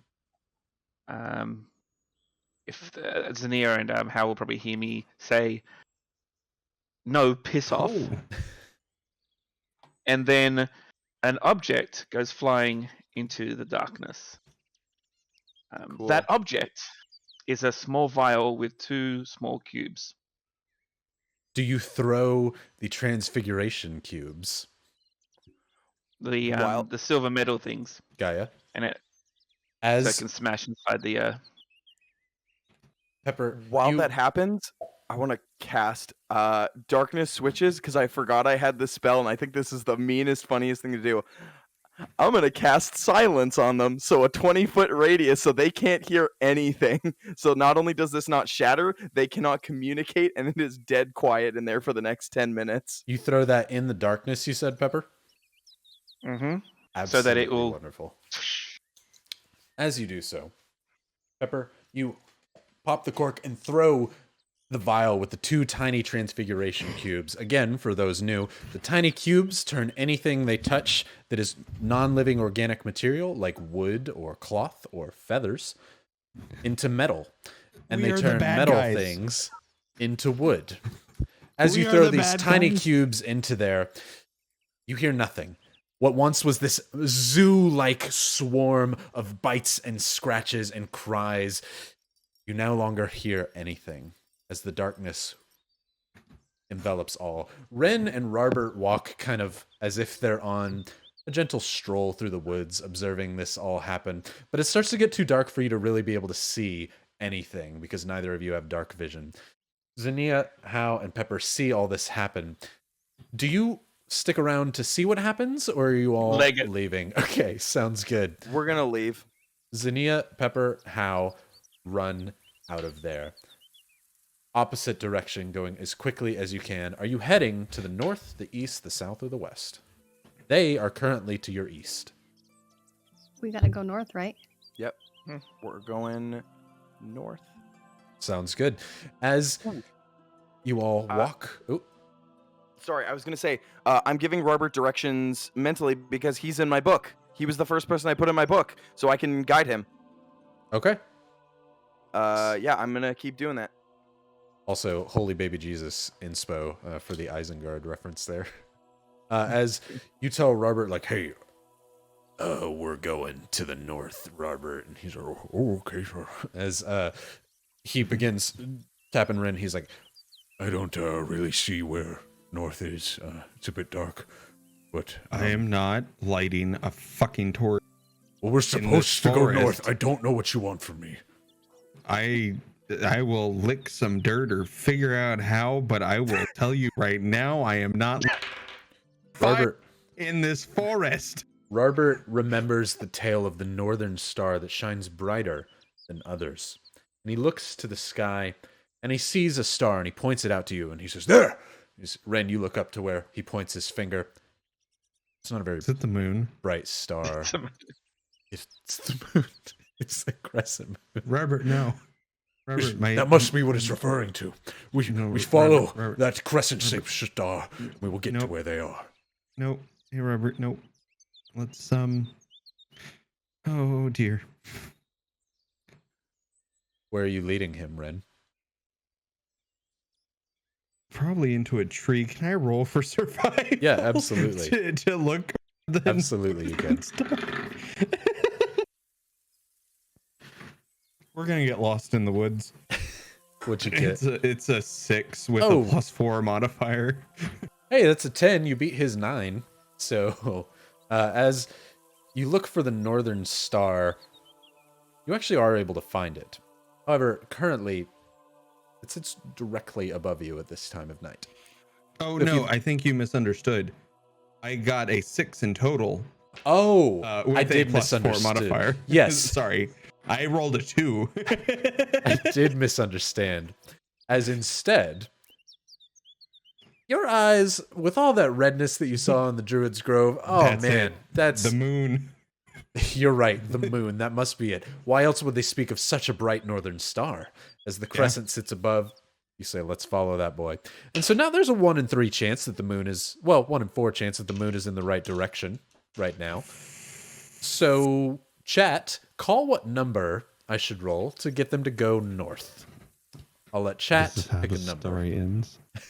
How did it end up with completely the opposite? Are you sure let's that's see. not salt? The first few numbers I saw were 3, so I'm going to go 3. Okay. Ren and Robert begin heading where they think north is. As we cut back to Hal, Pepper, and Zinnia rushing away from these beasts.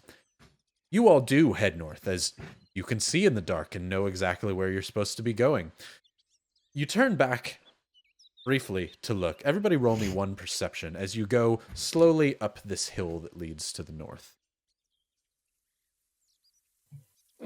16. How much? 13. 16. 13, 16, how? Shout out to the 2 crew. 5. 16. You look back and you see a glowing figure below. Several feathers and spots on this bird are covered in metal quills and metal feathers. But not entirely. You don't know if you've done something very good or very bad. You see other bits and glimpses of metal, but you don't know what those pieces of metal are from your distance. You prefer to leg it than stay and watch. The 3 of you run to the north as fast as you can, just trying to get out of here while hoping that whatever it is does not follow you from this crew of druidic creatures, rushing north, going gung-ho, going through the trees. You run until you cannot possibly be found. You know you can get to Robert and Ren later. That is not your priority right now. What is your priority is getting out of the Iron Bark. You run for maybe about an hour or so. As you go, at this full kind of sprint, you are feeling exhausted. Not enough to get a point of exhaustion, but just kind of holding your own. You're just barely able to continue on before eventually you have to stop, at least for a moment, for a rest as you head to the north. How do you check on Robert and Ren? Very regularly through message or sending back and forth. I'm gonna get Robert to describe things to me that he sees, just to see if there's anything that we've seen, and then if there isn't, I'm going to say you're looking for X. I'm gonna just point out the most distinct large landmarks, like the bush shaped like a shield, like that kind of thing. Okay. Things that Robert would be like, ah, yes. You begin to speak to Robert, and Robert, you say there's a bush shaped like a shield that goes over the hill that you went to the north. Robert looks to you, Ren, and says, "Do you remember going over a hill?" Robert, No. I can't see anything. I can't either. I don't know what bush he's speaking. We can't see anything, Hal. Tell him that neither of us can see in the dark. We can't and see we're in the not dark. lighting fire. We're not lighting a fire. That's not going to happen. So You guys handle getting yourselves. I'm gonna speak to. Now I'm speaking out loud. Can you guys handle getting yourselves on the full outskirt of the forest? I think I need to go find these 2. Robert, can you still talk to him? Sure. Let's go, Zinnia. if he speaks to me, Ah, son of a bitch. If he talks back to you, tell him that we can just wait till daylight. I have a map. okay, I will. Tell them to be safe and not be dumb. Oh, okay, I will. When did I become the mature one? What the fuck? As how you check in regularly, as you begin walking back, you kind of Friends let him know, enough to hey, don't worry about it. I'm coming to you. Before you hear Robert say, no, we'll just wait for it to be light. It seems far the easier task to go in the day. Even if we were to walk, you'd have to guide us through, and you'd have to come back through.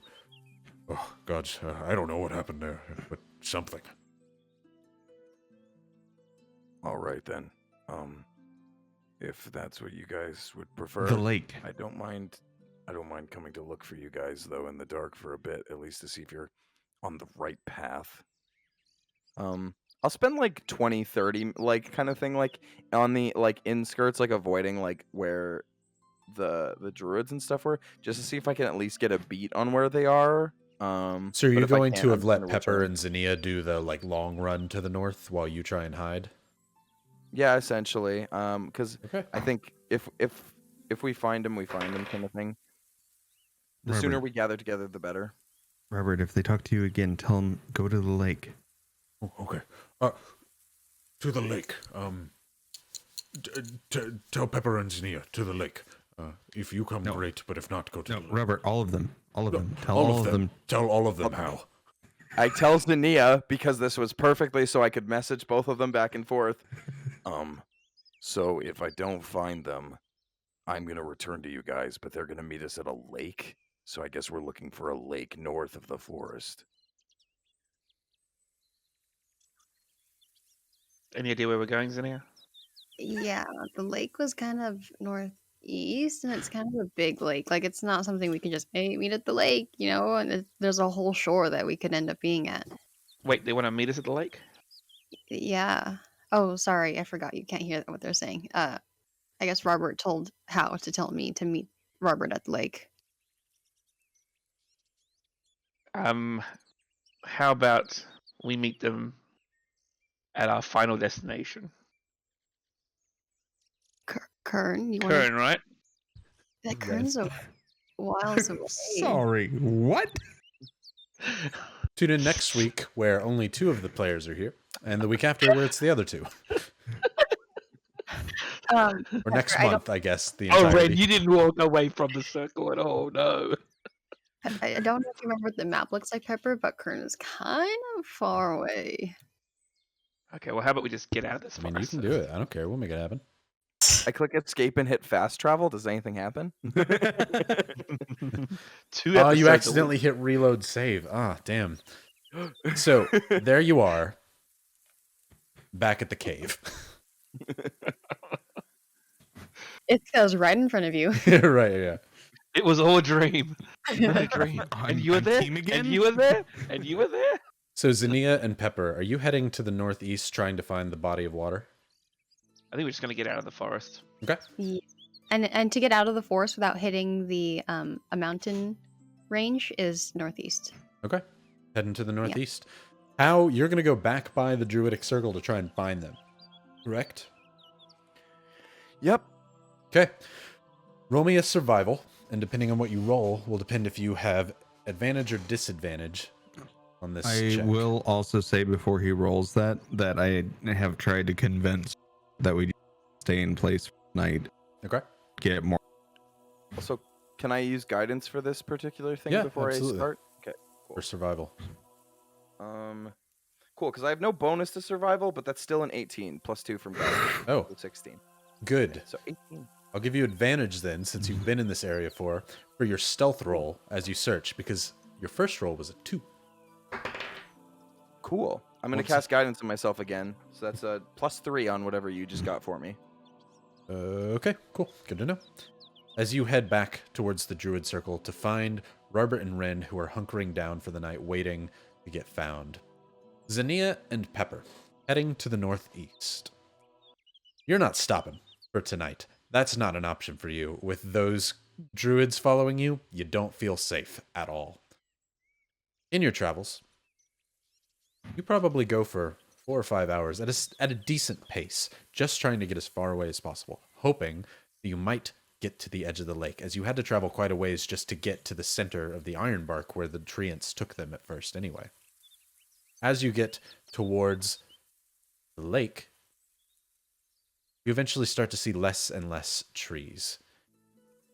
Start to see more light coming through as it begins to be sunrise. The sun comes up across what looks to be a reflection of itself. As you come out of the trees, you begin to see a long lake reflecting upwards as the sun makes the ground and the sky red above you. The shadow of the mountain to your west looms overhead. You've escaped the Ironbark Forest because of your dark vision and your ability to see. You are exhausted. Tired does not begin to describe it.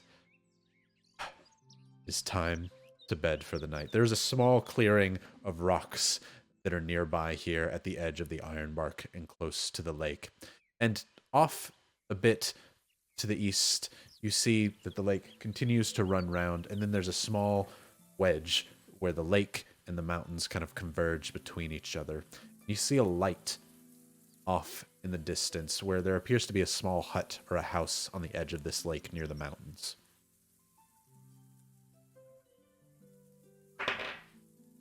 Within walking distance of us not being exhausted? Probably Like about a falling mile or so away. You just wouldn't have to rush at this point. You could just make the walk. However, Zania, as you escape the forest, you stop for but a moment. You look at Pepper as both of you kind of nod heads and look towards that light and begin walking. Zania, you were struck by an arrow on your left shoulder for 14 points of piercing damage. Jesus. Damn. Ah! As both of you roll a perception for me, as Zania drops to the ground at the sudden piercing on her shoulder. 16. 16? For one? Natural 1. This arrow seems to have come out of nowhere. It definitely didn't come from behind you in the forest. It came somewhere towards the lake or the mountain. But you have no idea where this arrow came from. As it seems like Did a it, decent like, place to Appear at stop the last for tonight. second, or? Okay, cool. Oh, it just slammed into her from some distance. As we're going to stop there for the night, as it is 9:59. We have 1 minute left, and we'll come back next week to find out where that arrow came from. As we also have a giveaway of Jakey's custom emotes that y'all can make and do whatever you'd like with, and create whatever sort of emotes that you'd like. If you had to guess, it came from a bow. Holy baby Jesus. If you had to And the thing guess, is, it came even if you don't stream, you can get these as little emotes for personal use with your friends. If there's a bit y'all like, whatever you want. Absolutely. Yeah. They're fun. I'm gonna say, I guess not a lot of people want your emotes, Jakey. There's know, only I'm 30. There's only 30. Wow. Like Wowie. 80 people. No, Well, you know what? I get it, guys. You know what that means? Emotes just I'm gonna enter. I'm, You know what? Do it. I'm You gonna know what? one with know what? my personal You know what? thing. You all can enter this giveaway as well. If y'all want to Yeah. win some, I do. some free emotes, go for it. Yeah, True, so those Apparently people don't Chet want to doesn't win. want True. to. I was gonna say we have a I'm entering. few raiders in chat. Could you tell them how to enter the giveaway? ah, yes. Exclamation mark Lud after following the channel. That's all you gotta do. Wow, isn't that for Whoa, free? Some raiders For free? Well, For free. for free. There's nothing you gotta pay. Then you Wait, gotta how pay. I didn't get a ticket. Wait, what? You have to Because you gotta follow follow your it, Jackie. Zania. I'm following and I'm a tier 1 sub. Okay, I'm following. Boom! I've entered. I even got a ticket for my own giveaway. Jakey's like, good. I can just focus on my own stuff for a while. Nobody can bother me. I just need 5 emojis of me just doing this. Chat, I hope you know if I win, it's either going towards the Twitch channel or it's going towards the Discord. I like it. Beautiful. I think it's probably time to do the giveaway. Let's see where we're at. So are we We're up- voice we actors? just up 23. We went up a lot. Fantastic. All right. Michael's Lunch Smell Good says, are y'all voice actors? What a nice compliment. I We're mean, all dice kind makers. of. Drew I is. am. Not anymore. Drew is. I'm working on it. I'm a comic artist, but I've been told I have a face for voice acting. Yes. same. There's a reason I only show my hands on my YouTube channel. Alrighty. He wins. And the winner is- While I'm closing entries, Ryan, do you want to let something special that's happening next week? I do want to let people know, speaking of voice actors, if you've ever heard of Hayden Daviow, the amazing voice actress and star of the anime Goblin Slayer, she's going to be our special guest next week, which Speaking of voice actors, she's going to rock us under the table because she's awesome. And I've got to play D&D with her before, and she's so good. And we are literally that meme of the Odd Ones Out character and the big giant version of him, of her being like, oh, good, you do voices, Ryan. Good for you. No, she's a professional voice actor, and she's awesome. If you haven't watched Goblin Slayer, Agent Lady check it out. Hawkeye. Very not safe for work, just FYI. Oh, hey, Hawkeye won. Woo, congrats. Hey, Lady Hawkeye. Easy She's peasy. always a viewer. She deserves, because it's Lady Hawkeye. Awesome. I still think that it's Agent Lady Hawk. Agent The Lady 80s Hawk. movie. Toss me a line on Discord. What you want for these here emotes? Pew, pew. And check out next week when Hayden Daviow is going to be joining us with her character for the one shot. And yeah, so hopefully we get to live up to the voice acting expectations. Thank you all for watching. We'll see you next week. Enjoy your week. Have a fantastic week, everybody. Bye, everybody. Thanks for watching. Good night. Bye. Thank you for watching. Goodbye.